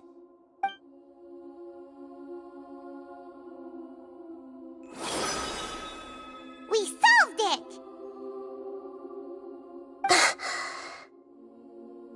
I remember now. This is not just the balladeer story. It is his very own memories. I made a backup so that it would be preserved no matter what happened. To become a god, he was experimented on and modified countless times. It was brutal torture. This memory was extracted from him by the scholars. Presumably, they kept it to have something to defend themselves with. Creating a deity was just the first step. Some of them wanted to be able to control it. That's why they backed up his memory for later use. I buried it deep inside one of my own dreams, and then hid it inside an allegorical story so that it wouldn't be altered. It's hard to believe that this person really existed, let alone that he tried to get rid of us on more than one occasion. Paimon has no memory of him at all. He completely vanished like a puff of smoke. The Balladeer agreed to help me look for information about the Descenders, and although he was unsuccessful, he still helped you. Before he vanished, he confirmed an important detail, that Conria was where your twin first came into this world. We still don't know how the change to Irminsul will affect the senior ranks of the Fatui, but in all likelihood, they won't even remember their own Harbinger.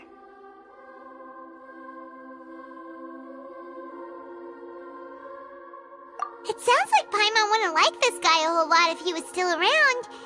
But still, Paimon doesn't like the way it all ended that much better. This is why wisdom alone cannot answer all our questions. We look, we see, and we comprehend, but the question still troubles us. So the answer is not everything. People yearn to find the truth and then conquer the troubles they face. When you give someone the truth, you give them a chance to choose their own destiny. To others looking on, this may seem like a pointless endeavor, but for him, the chance to act on his desire to disappear must have meant a lot. Never forget that even when we walk beneath dark clouds along a road filled with suffering, the light of wisdom is always there, guiding us toward a better destination. And that is what you have been doing all along. Yeah, Nahida's right. Cheer up! How about we go get something to eat? We can pick up this heavy conversation again later. Good idea. Paimon, why don't you take him out for a walk to clear his head? You got it! Come on, Traveler! You need to get out of your head for a while. You'll feel much better after taking a walk. Let's go get a snack from one of the stalls in the Grand Bazaar! That'll be sure to lift our spirits. It must be really tough being the only one who remembers all that. But Paimon's always here to help cheer you up. There's a few things I'd like to look into. You should go take a walk and try to unwind.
What should we eat first?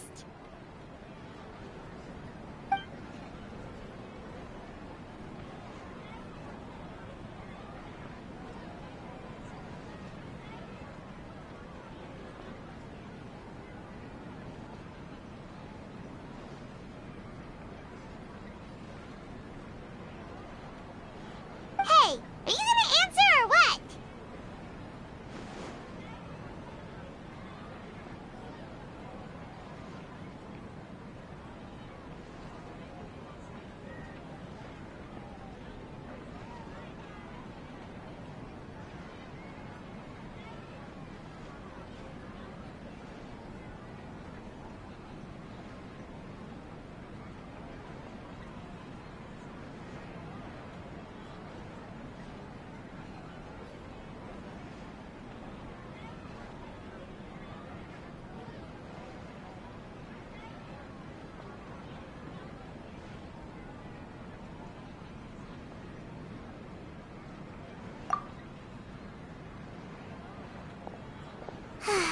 Alright, whatever you want. Well, Paimon will be right here when you figured stuff out. Then we can get something to eat.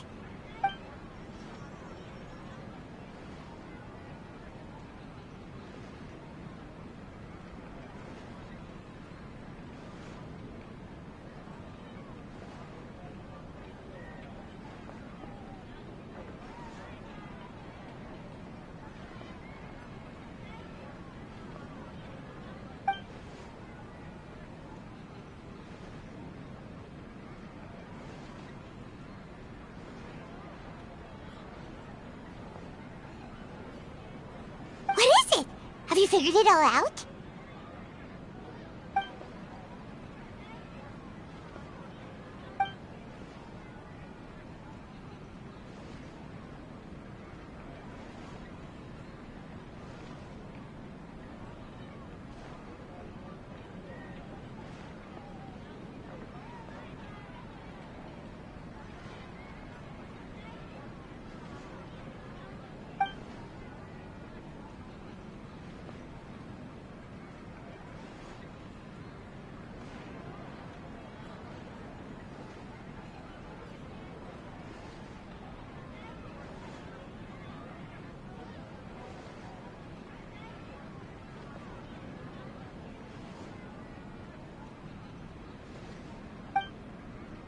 Why'd you jump up all of a sudden?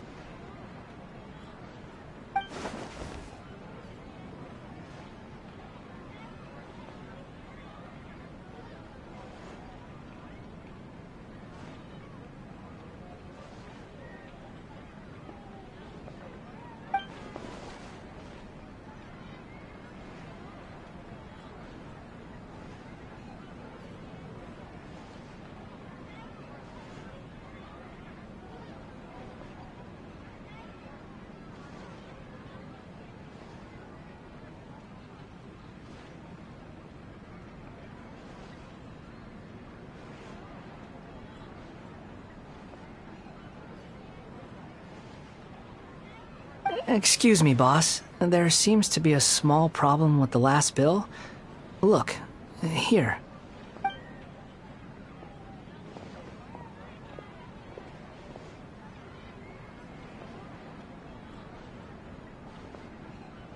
Hey! Hey, wait!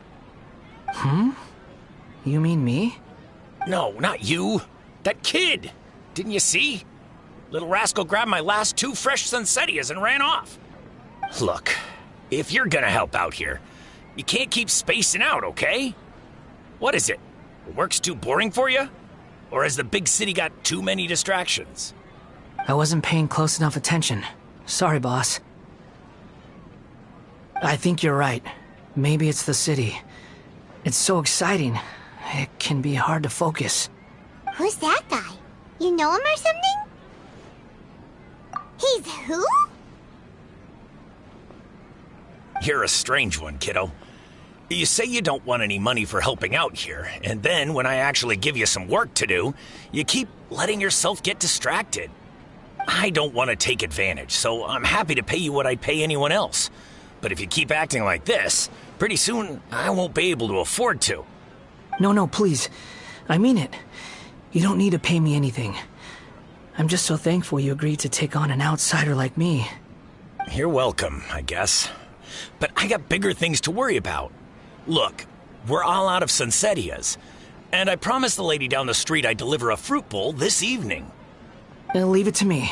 I'll find some more. Just a moment. I'll be right back. Stop. I'm gonna level with you, kiddo. I've never met a worker who said they didn't want a wage before. And at first, I got greedy. Couldn't believe my luck. But I figured you'd start asking for something in return eventually. You don't want money. You don't take days off. And in your free time, all I see you do is wander around, taking in the sights. Are you a drifter or something? That's right, I am. We can talk more about that later. First, let me get those fruits you needed. Sunsetias, was it? I'll be right back. Hey, what do we do now? Okay, stay out of sight. Don't let him see you.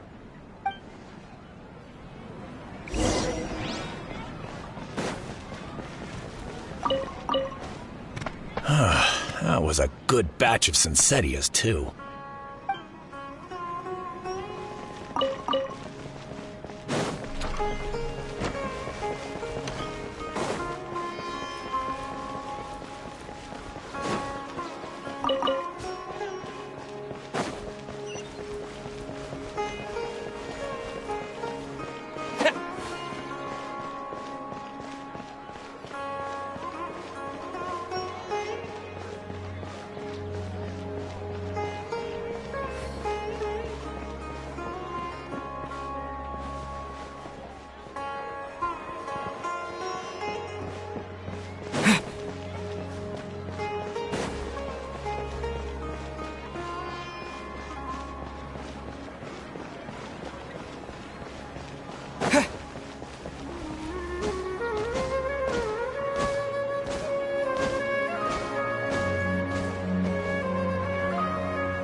Yeah, this'll do. Even though you say he's the balladeer, what are we planning on doing? Stealing his Sunsetias? Isn't that a bit too cruel? Oh, alright. This should be enough. Guess I should wash them before I take them back.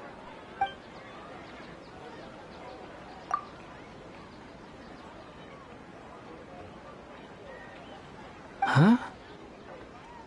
You two over there. Is there something I can help you with? He spotted us!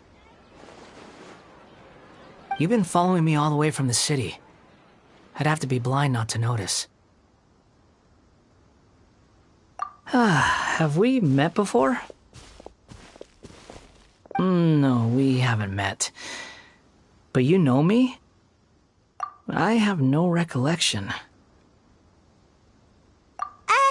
Are you absolutely sure?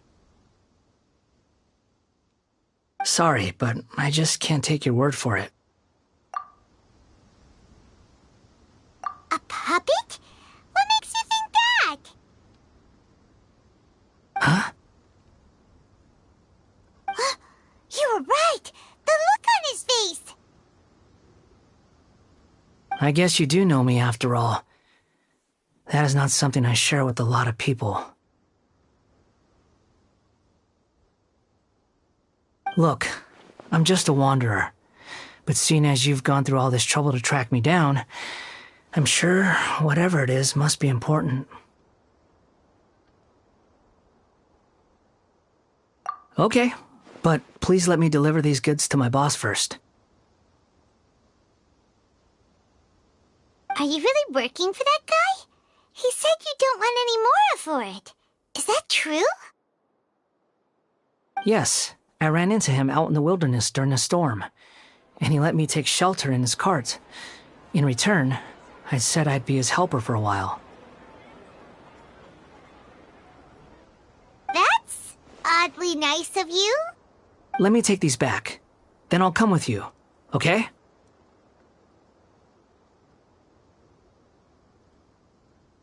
Then let's return to the city.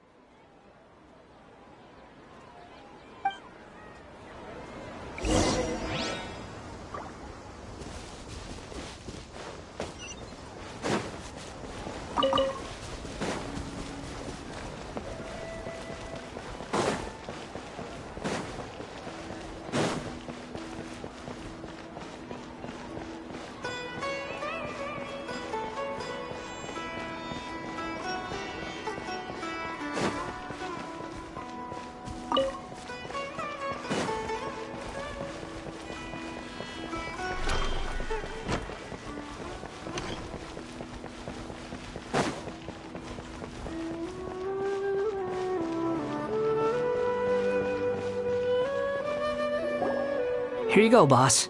I'll leave them right here. Oh, you really went and picked some more. Who are these two?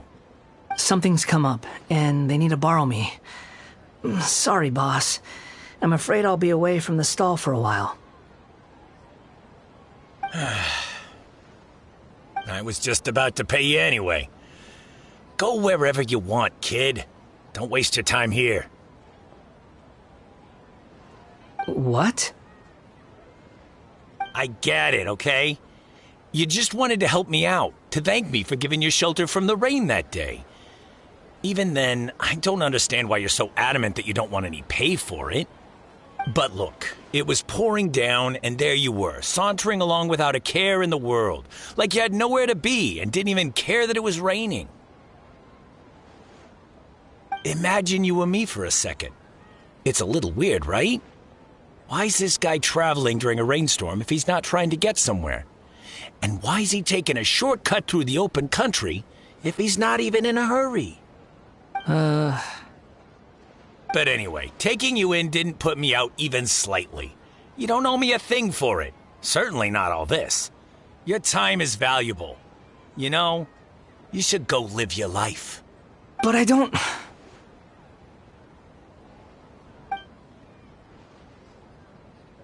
No, you're right.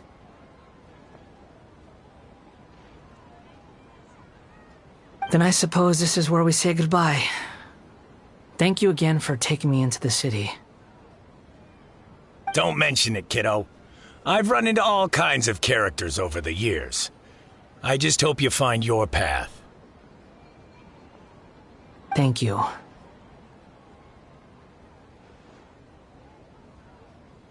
All right, done. Thanks for waiting for me. We can go now.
What's wrong? Huh? Are you? Hello. I do apologize for the sudden intrusion. We found this guy in the street, but he doesn't seem to remember anything. So, yeah, quite an eventful walk.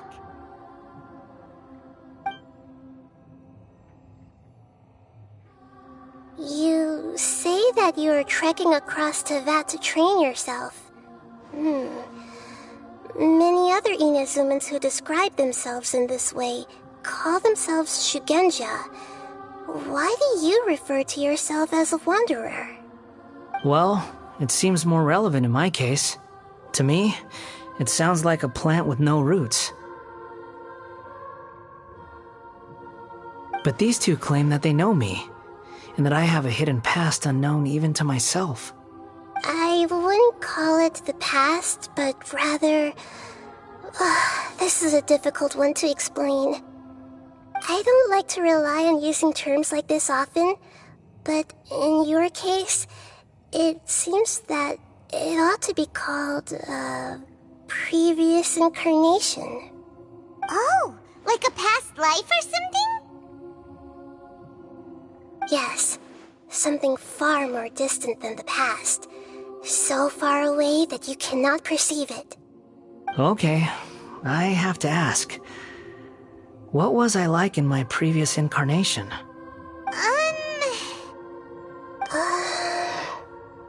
Oh, okay. I see. You want to tell me, but you can't bring yourselves to say it. Looks like I didn't have the most wonderful existence in my previous incarnation. If it's that difficult to talk about, I have no doubt it will be just as difficult to hear, but I'll be able to handle it. Please, tell me the truth. Is truth something you care a lot about? Yes. Then I'll be straight with you. In your previous incarnation, you did many things that would be considered evil. You nearly died because of what other people did, and many died because of you. As a non-human being, you hated gods and humans alike. You drifted from place to place, never able to settle, even where you found status and identity. You adamantly believed that you were missing a heart. Actions rooted in persistence sometimes bear bitter fruit. Sometimes, you have to let parts of yourself go, or you'll never be happy.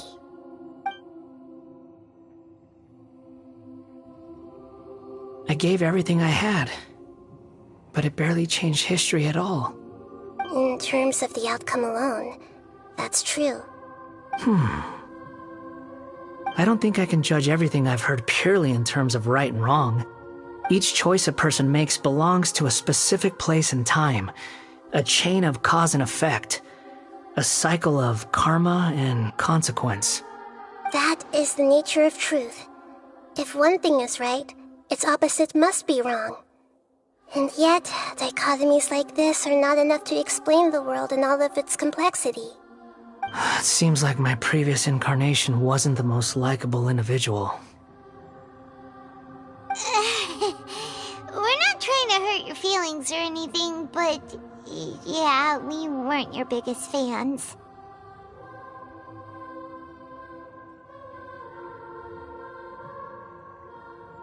If we were enemies, why are you trying to help me find the truth? This is so frustrating! This guy's supposed to be our arch enemy, but now he's just some random stranger we met on the street! He's got so much to answer for, but we can't make him talk because he doesn't remember anything. What a weird situation. Lesser Lord Kusanali, as the god of wisdom, I trust that everything you told me must be true. Yes, it's all true. I can even show you the memories themselves, if you're willing. Please, I want to see them for myself. I want to experience my own transgressions. Even though it will cause your present self great mental anguish? I'm just a puppet, with no heart and no name. There is nothing in this world for me to cling to fill the void within me. Except maybe these sins that can never be undone. Very well. As you wish. Wait, shouldn't we go with him? This one's kind of on us for bringing him here. Don't worry. Whatever danger I might face, it's my burden to bear. Traveler, could I ask you to supervise him on my behalf?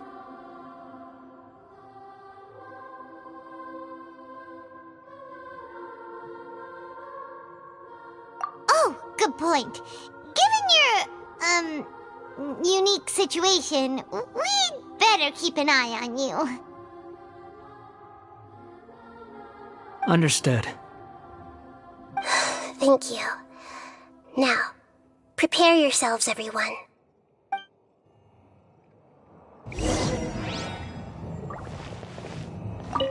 No matter what lies ahead, I'll face it. Whatever it takes. I'm just sorry that you have to join me for the whole thing.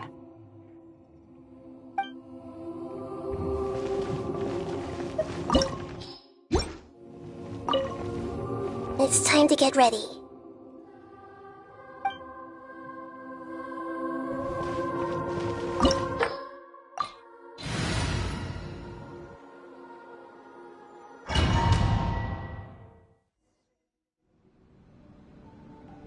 This looks like Inazuma. Right now, you're in a dream I created using information extracted from your memories. These memories will show you the raw truth, but be aware that enemies may react just like in the real world. Please be careful. Sounds like an immersive experience. It's a good thing we came along. You don't need to do this for me. I don't deserve your protection. We never give up halfway. Well, we had to once, but that was your doing.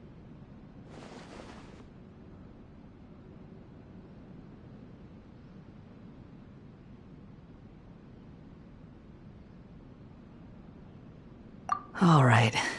Thanks. Wanderer, this is the Shake Pavilion. In your Balladeer incarnation, this is where the Electro Archon placed you after your creation. You had a great many memories here. Is that because this is kind of like his birthplace? You could say that, in a sense. You'll see why shortly. I hear footsteps. This place is huge. I can't believe the landslide didn't fill it in. I wonder who built it. The Crystal Marrow Miners? No, there's no way.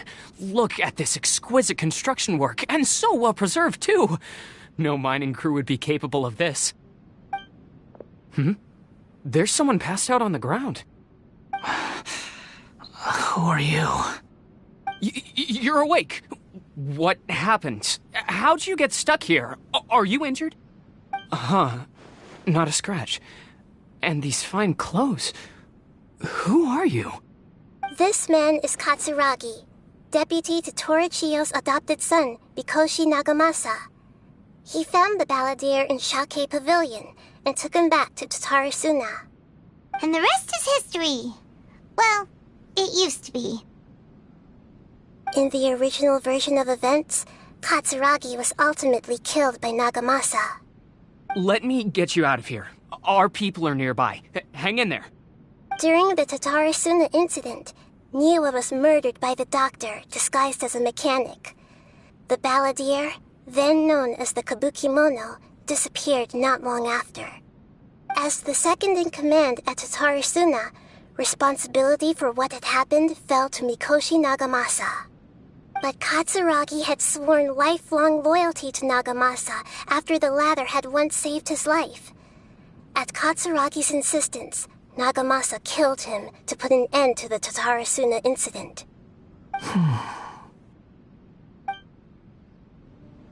Katsuragi seems like he was a good guy. He looks like a warrior, but he has a kind face.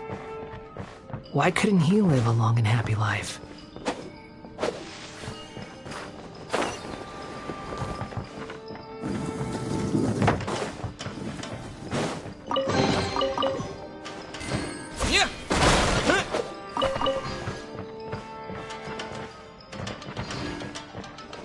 Nagamasa, I found this young guy in a cave sealed off by a landslide. He doesn't remember his name.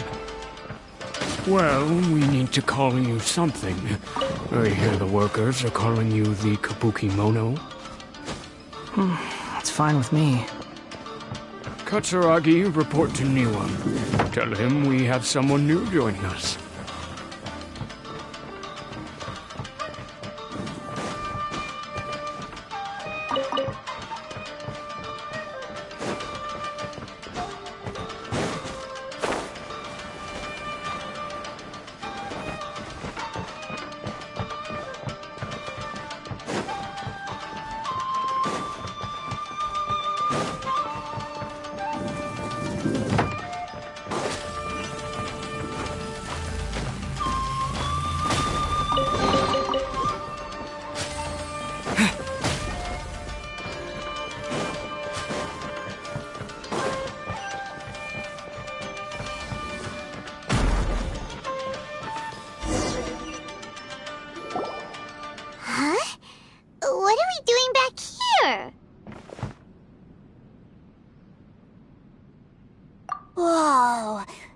is where you were born? It's pretty.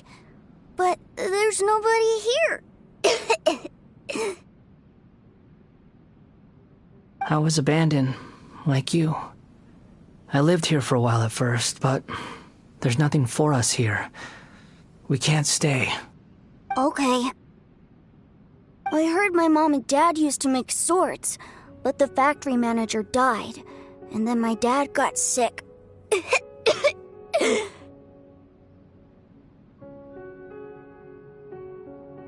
He kept coughing all the time, just like me.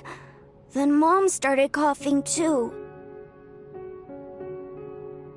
But you can't. You promised me. Yup, we're family now. We're gonna be together forever and ever.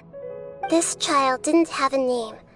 Or rather, the balladeer didn't know what to call him. His father died before he could name him.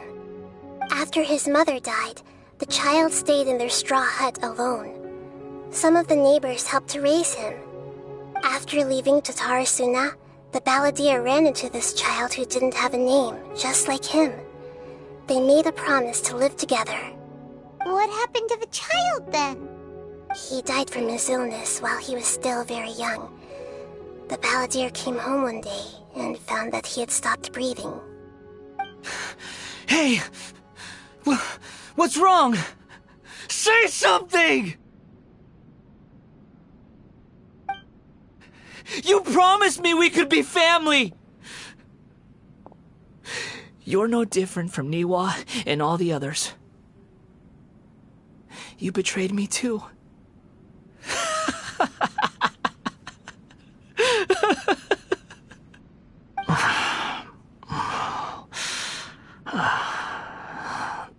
The voices have gone. It looks like the memory ends here. Let's keep going.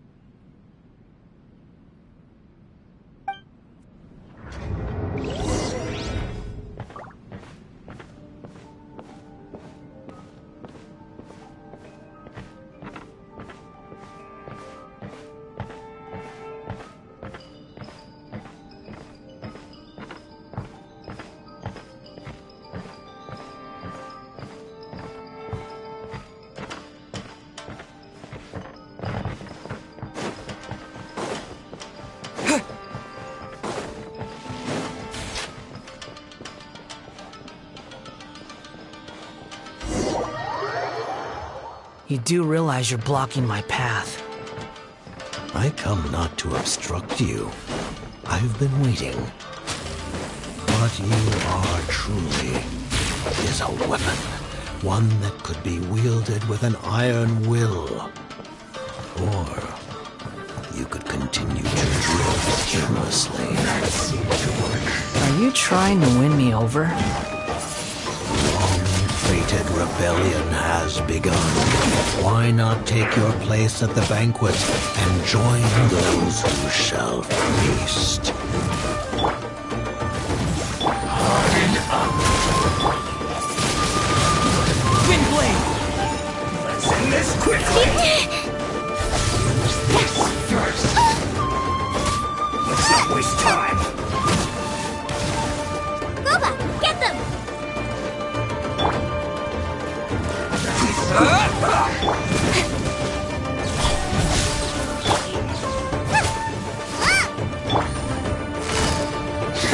Quietly now.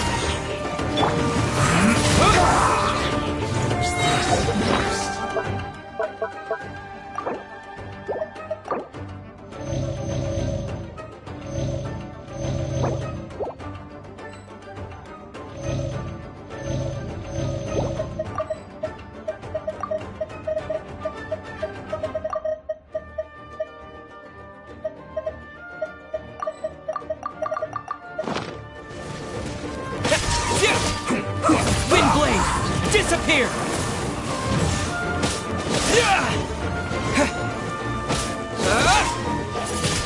Let's end this quickly!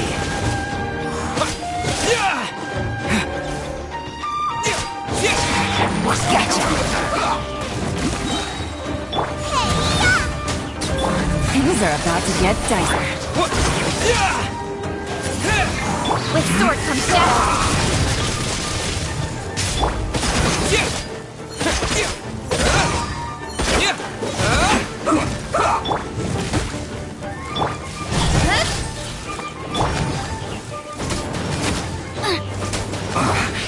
I guess this is it. Well met.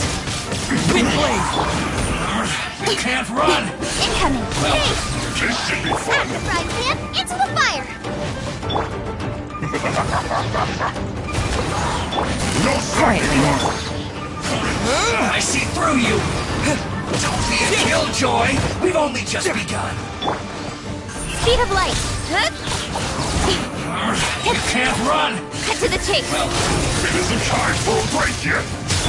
Nice and spicy.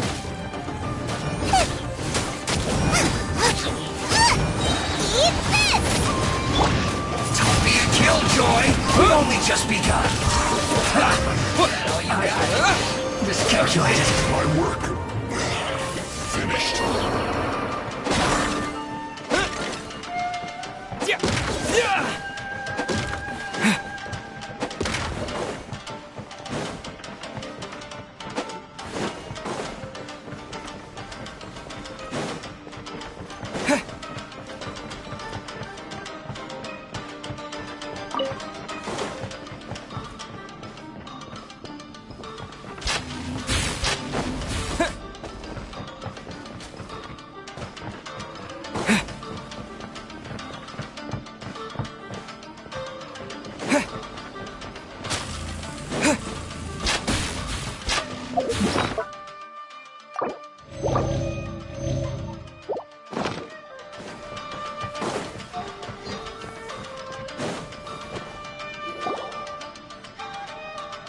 This place is dark.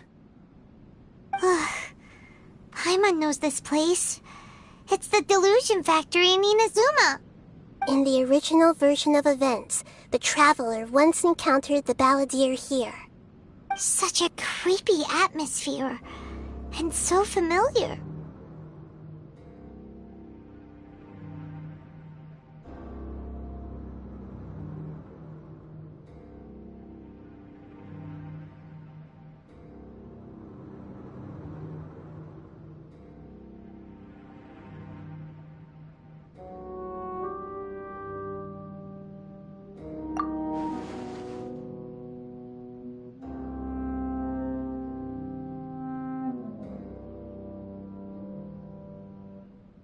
Hey, look over there! Well, well, my fair lady. Is this rundown factory and these incompetent fools all for me? Wow. You shouldn't have. Huh. What do you have to gain from belittling your subordinates? You might not want to admit it, but you are a part of this plan. Perhaps you find fighting in the Abyss to be a more meaningful use of your time? Oh, but of course, even this pales in comparison to being experimented on by the Doctor. What a sharp tongue you have. Funny how negotiating never seems to be your strong suit. For the task ahead, I suggest you keep your true feelings to yourself. Save your breath. I know what I have to do. I'm sure you think so, but I still think you need to hear it. Don't start thinking you're invincible, and don't let your emotions get in the way. Surely you're not worried about me. I just can't have you getting in my way. You and Child never fail to find ways to complicate things. I'm merely lighting a little fire in this chaotic nation. But you, being tossed out like trash, must make you want to destroy it completely. Do you remember the last time you were here? That was a lot of swordsmiths you killed. I'm sure the descendants of the Raiden Gokaden are still suffering the consequences now. Look at you. Oh, don't get so sentimental. Now, give that poor little tongue of yours a rest and stop pretending like you're above everyone else. Bye then. See you at the victory feast. Poor little tongue? She's playing with fire talking to me like that. Who does she think she is? Forget it. Someone might find me here any minute now. I should prepare to give them a warm welcome.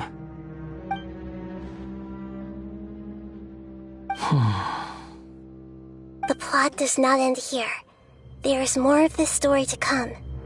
Wanderer, are you able to continue? Yes. Please don't worry about me. Why are you staring at me in silence? Can't you think of a nicer way to express yourself? I'm under no obligation to be nice to you. Besides, I thought nothing mattered to you except results and your own interests. Isn't that right, witch? Muddle-headed puppet. You're only number 6 because you can take more abuse than other humans. Do you really count that as an asset? You're about as much fun to be around as a raging inferno. But before we murder each other, it'd be best if we finish our duties. Restored from shadow.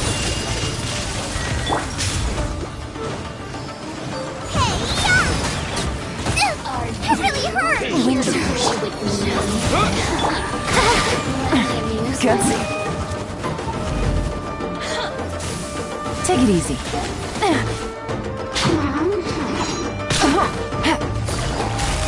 Quietly now.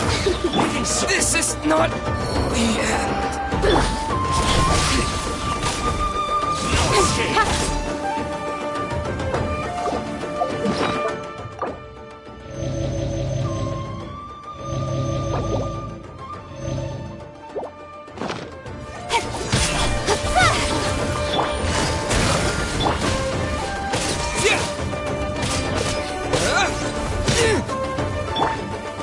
Nice and spicy! Prepare yourself. Things are about to get dicey. Gotta get me going.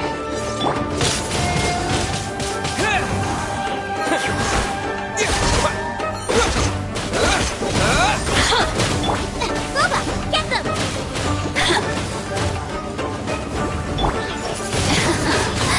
Let me amuse myself.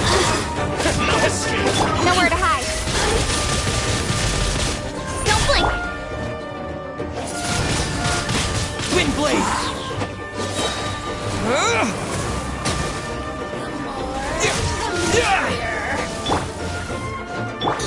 Eat this!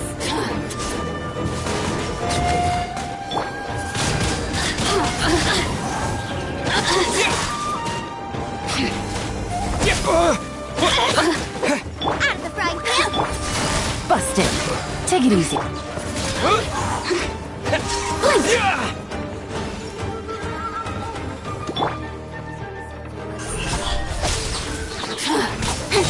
Cut to the chase. Over here.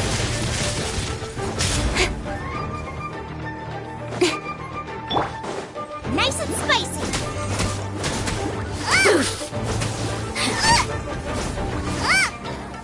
Now you've got me worked up.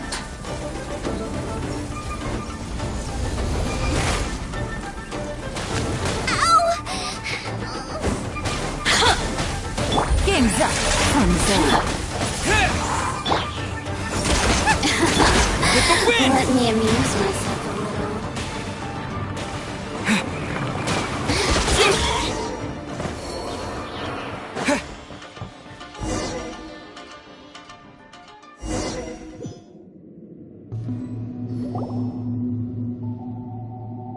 Looks like we've arrived in Sumeru.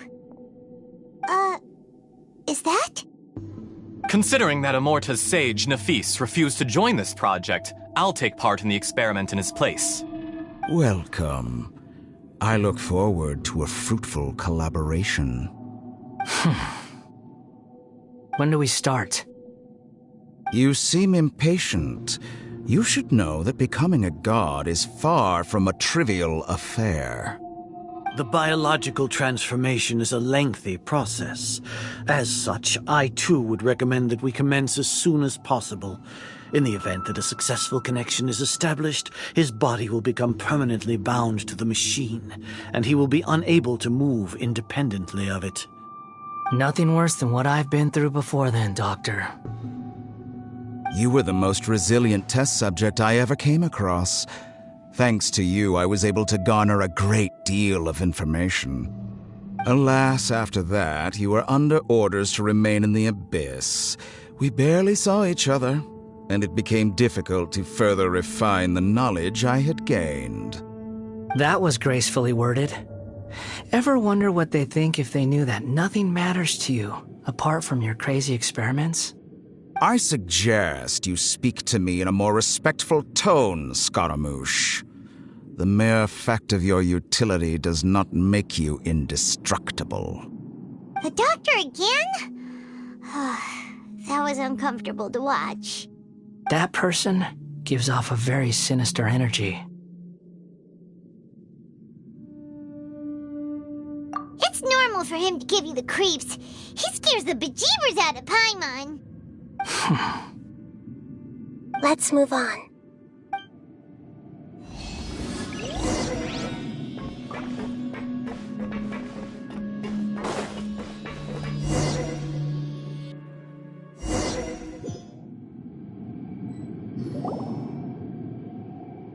You're a god.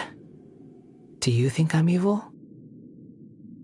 If you accept that he is you, just as you are you, then yes, you are evil.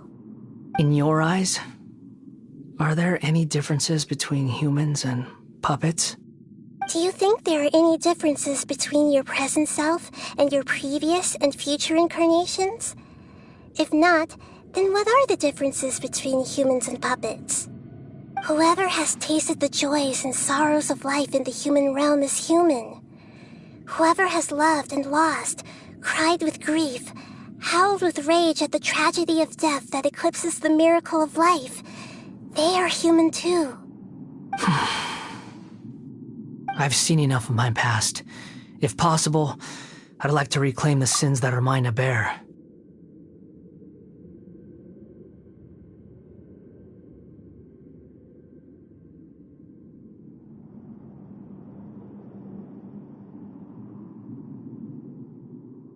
No matter the consequences, I won't run from blame or punishment.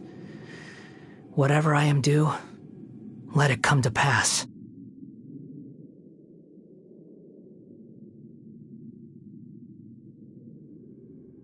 Can you return my memories to me? Huh? But won't that mean you'll lose your current identity?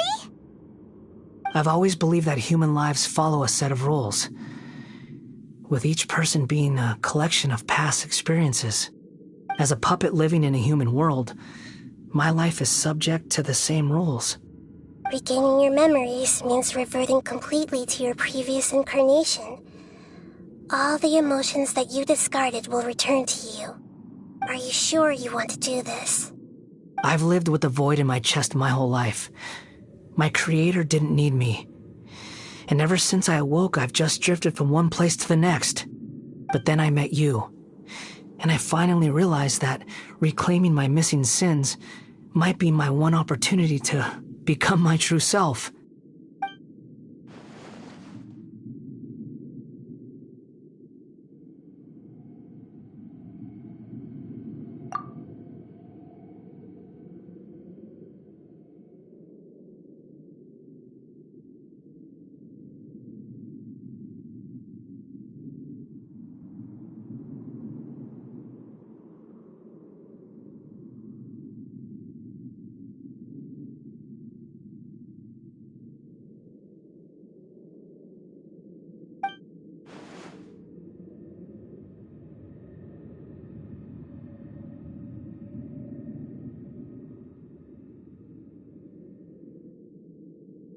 I've always felt I have an innate tendency to yearn for something more, in a way that goes deeper than for most people. But for all my soul-searching as a Shugenja, I've never fully understood it. Looking at it now, it seems that I brought this curse upon myself. So I beg you, grant me this opportunity to gain a purpose, to change my destiny, and end my wandering. Very well. Since your mind is made up, I will return to you that which is yours.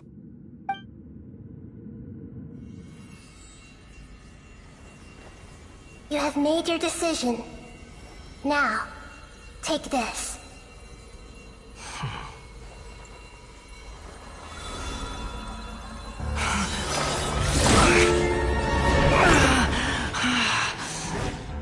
Set him free.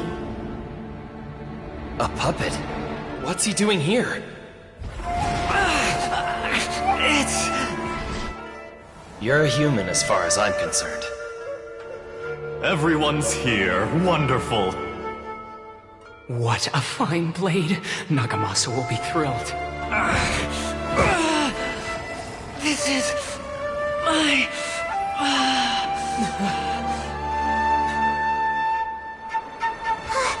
Is he alright?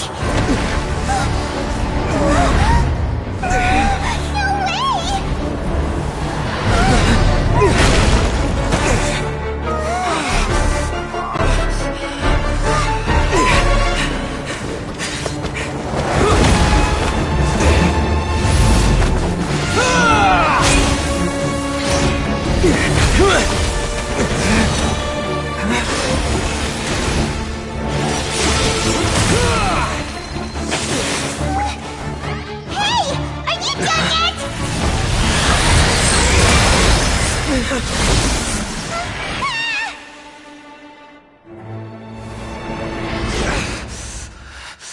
All worthless dross will be purged.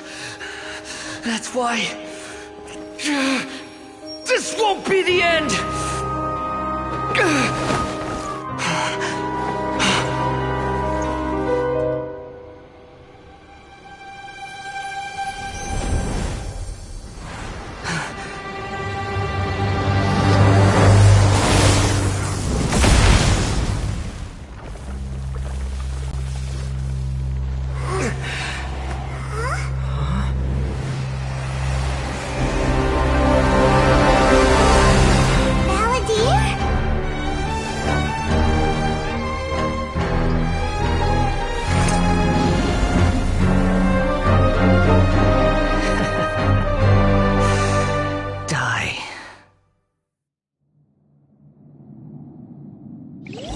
This is trying my patience.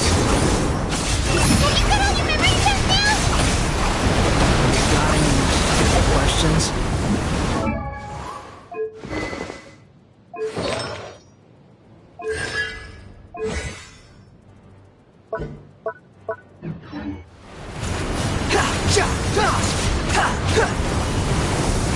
Insignificant past!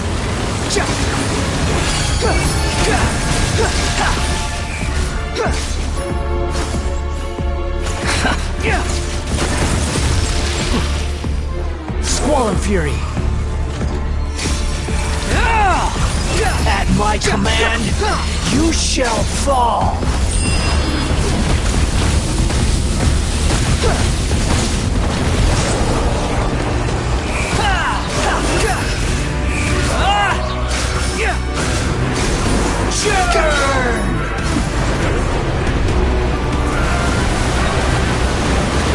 The wind rises. Wretched vermin! My endless cycle begins! Squall and Fury!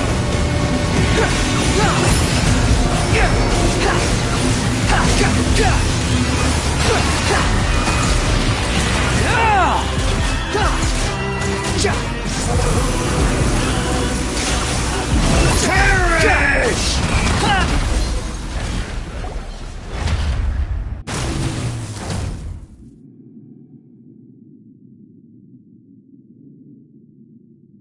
Imbecile! Get out of my sight. They disappeared. Did we win? What did you expect? I'd never lose to that. There's the tone of voice again. You're definitely back to your old self. Wait, but it was you inside that thing too. What have you got to be smug about? Sorry. I'm harsh on myself and everyone else. Just the way I am. You sound like you're concerned about me.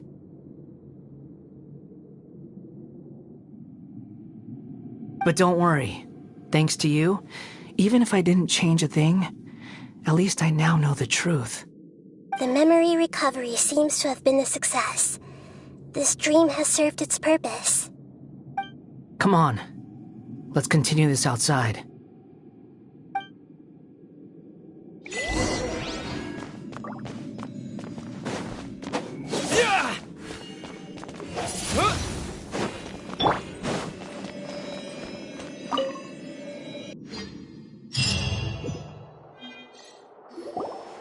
Welcome back, Traveler, Paimon, Balladeer. It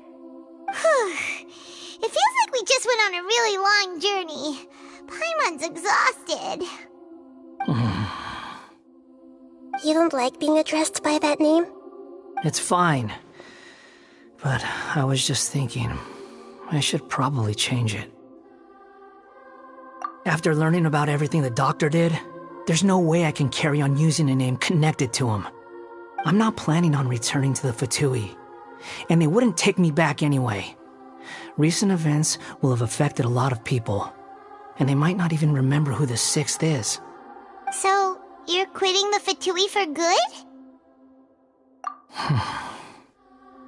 It's like you said, Lesser Lord Kusanali. Everything may look futile, but it wasn't completely meaningless. At least I made a lot of people forget about me. But that doesn't mean your own past has disappeared. Of course. And your main goal, for which you gave up everything you had, you weren't able to achieve it. I hope you can see and understand that. Changing the world, changing the past, changing the fates of other people, these are not simple things to accomplish. What you are looking for is complete annihilation. But this is just a fantasy. Even if the Balladeer is removed from existence, the world will not heed your will. Indeed. How ridiculous. Do you regret doing all that when you've gotten so little in return? Even if I'm completely worthless, there's nothing in the world worth regretting. Lesser Lord Kusanali, you purposely left that information in Irminsul, didn't you? Yes, and I took pains to make sure that you'd acquire that information naturally. Why would you go to such lengths? You trying to win me over too? In all honesty, your past experiences have made you a useful asset to Sumeru and to me. Winning you over was indeed a part of my plan. But before that, I wanted to tell you the truth about your past. If all I wanted to do was use you, then I'd be no different from the doctor. Very clever. I guess you could say that's one of my virtues. Utility to others is what gives me worth. So if embracing my sins is what it takes to make me useful again, so be it. Oh right, I almost forgot. You're the good guys. You're into justice and all that. Sorry if I have a slightly different perspective on things, but I don't feel like I've been duped. The wisest leaders are fated to end up with the best helpers. I can live with that. I'm glad you're able to think of it in that way. Traveler, in the future, I'll continue to search Irminsul more deeply and see what secrets can be uncovered, including the beginning of your twins' journey recorded in Irminsul. What exactly happened before and after that point? I want to know as well. I will try. Traveler. After I dove into the information torrents in Irminsul, why did you go to Inazuma? So that's how you found out whose fate had changed. And how? Well, whatever your reasons, you did me a favor. And I'll do everything I can to pay it back. Borrowing and returning are the only real relationships between individuals. I'll balance the books one day. Don't you worry. That's not true. A relationship between two people is not simply a ledger that can be reset to zero. I think deep down you realize this. People who show up in your life don't just evaporate like water drops and leave nothing behind. There is no such thing as balancing the books. Some things in this world can never be brought back, and they can never be changed, which is why there is emotion in the human world. Everything that you feel is real and lasting, and whatever is missing in you will not be made whole. To be human is to live with imperfections. You can choose whether or not you want to be human. But humans can't live without a heart, can they? Anyway, I gave up trying to become a human a long time ago. You understand what pain is perfectly well, even without a heart. You're just bearing your feelings. The past is set in stone, but you can keep moving on. And the longer your future lasts, the shorter your past will become, until one day, it is but a tiny fraction of your life. Sounds like you've got a future planned out for me. Everything's ended up being pretty darn complicated. Paimon doesn't even know where to start, but the most important thing now is that you need to follow Nahida. Otherwise, all our efforts will have been for nothing.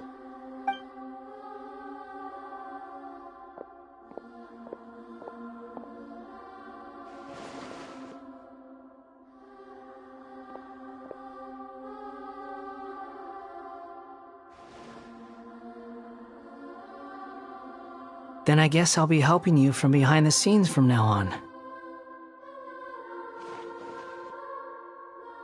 I'm glad that you've accepted our proposal. Why don't you choose a new name to celebrate? Ooh! Paimon wants to pick an ugly nickname for you, too! Why?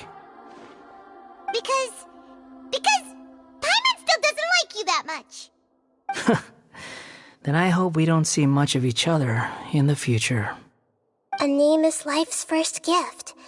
You didn't say it out loud, but I know that's what you're thinking. The Traveler and Paimon have helped you a lot. If you can't decide on a new name, maybe you can ask them for ideas. No! Paimon only does nicknames! If it's a serious name you're after, it's all yours.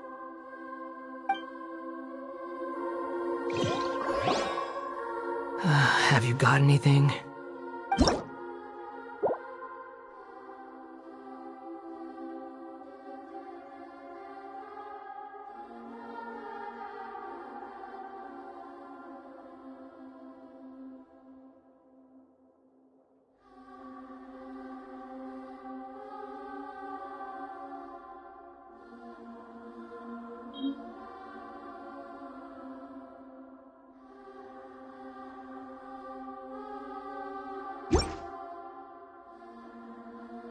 This is a bad idea.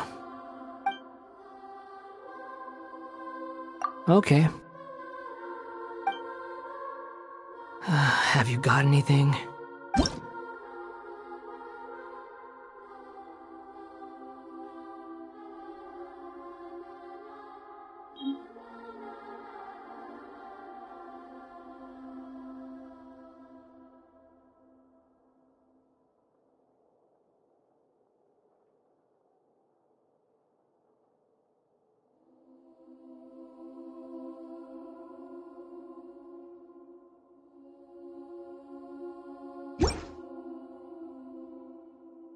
Are you sure? Oh, all right. If you say so. There! Now you have a name of your own. What about a nickname? Are you done yet? Still thinking. Stop rushing me! Take your time. I don't need to see you again until you've thought of one. Everyone who manipulated me and made me suffer will have to pay the price. You mean the Fatui? The doctor, at least. Now that your stance has changed, I believe your future path will change accordingly.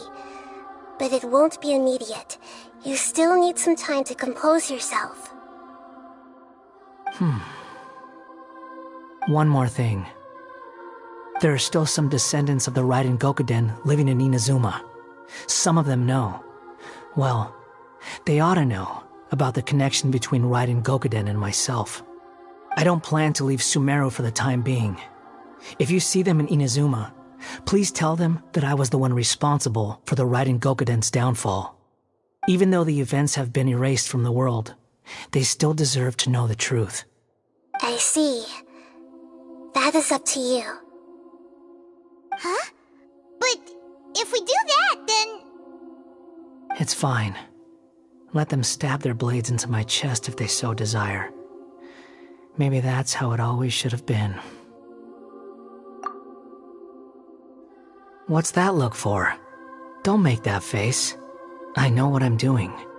That day will come. Alright, we're done here. Goodbye, wise deity. And you too. He's gone. What he went through today would have been like living an entire lifetime in an instant. He'll need some time to calm down. Yeah, true. But even so, after everything that's happened, he doesn't seem quite as fierce anymore.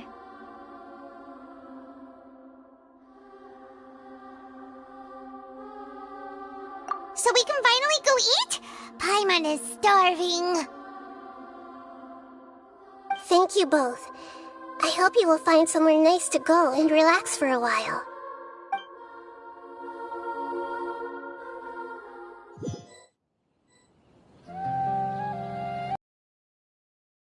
I've got it! I can end my novel with some words from Mikoshi Nagamasa. You mean because everyone else in the story is dead? Yeah, I heard that Mikoshi Nagamasa died at a ripe old age. He's the perfect fit to be the narrator of the epilogue.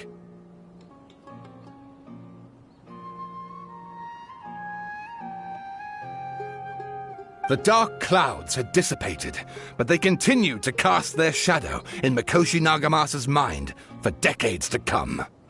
Then, one night, as an old man, he had a dream. On the night when that prized blade, the Daitatara Nagamasa, was forged, the people rejoiced, and there was painting, dancing, and drinking. All these expressions of joy melted down in the furnace fire and turned into red clouds that rallied around the final sunrise that Mikoshi Nagamasa saw in his lifetime. Life is a story too long to be told, a journey that you must walk to behold.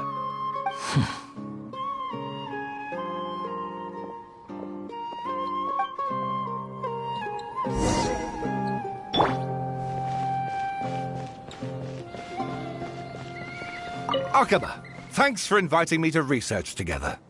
Of course, Sawada. Your creativity has been indispensable to me. Without you, I'd have scratched my head bald by now.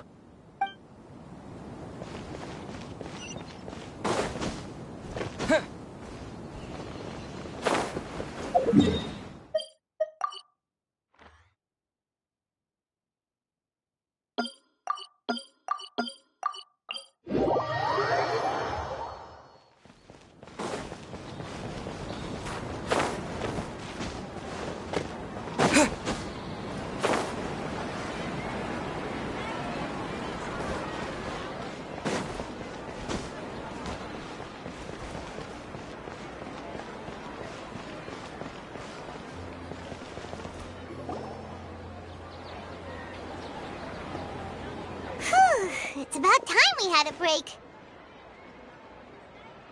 As soon as you stop, all the tiredness and hunger comes rushing back. Wow, great! Huh? Look at that vase. Did someone break it while they were cleaning the room or something? Like, Paimon doesn't remember there being a cleaner.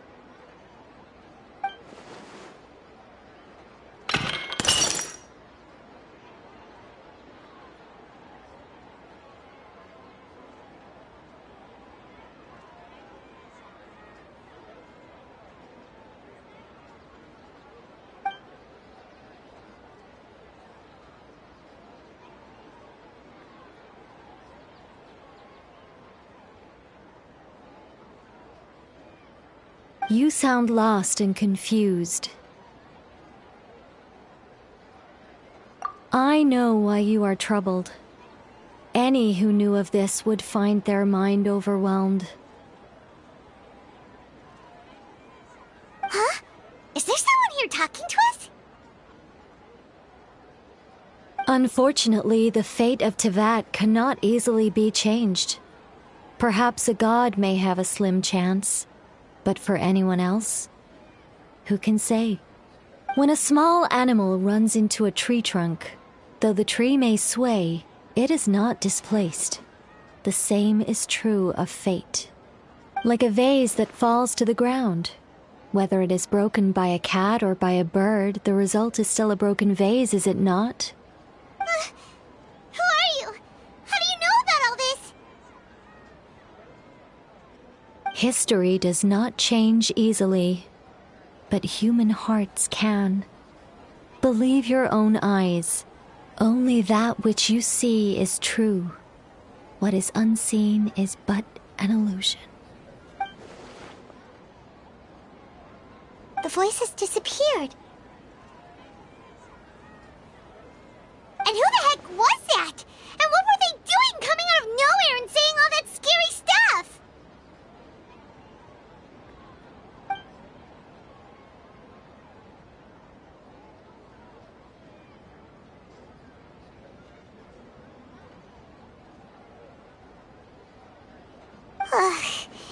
Anyway, that face is still lying there broken on the ground. Should Paimon go get someone to clean it up? It feels wrong just leaving it there. Just a moment. Paimon will be right back.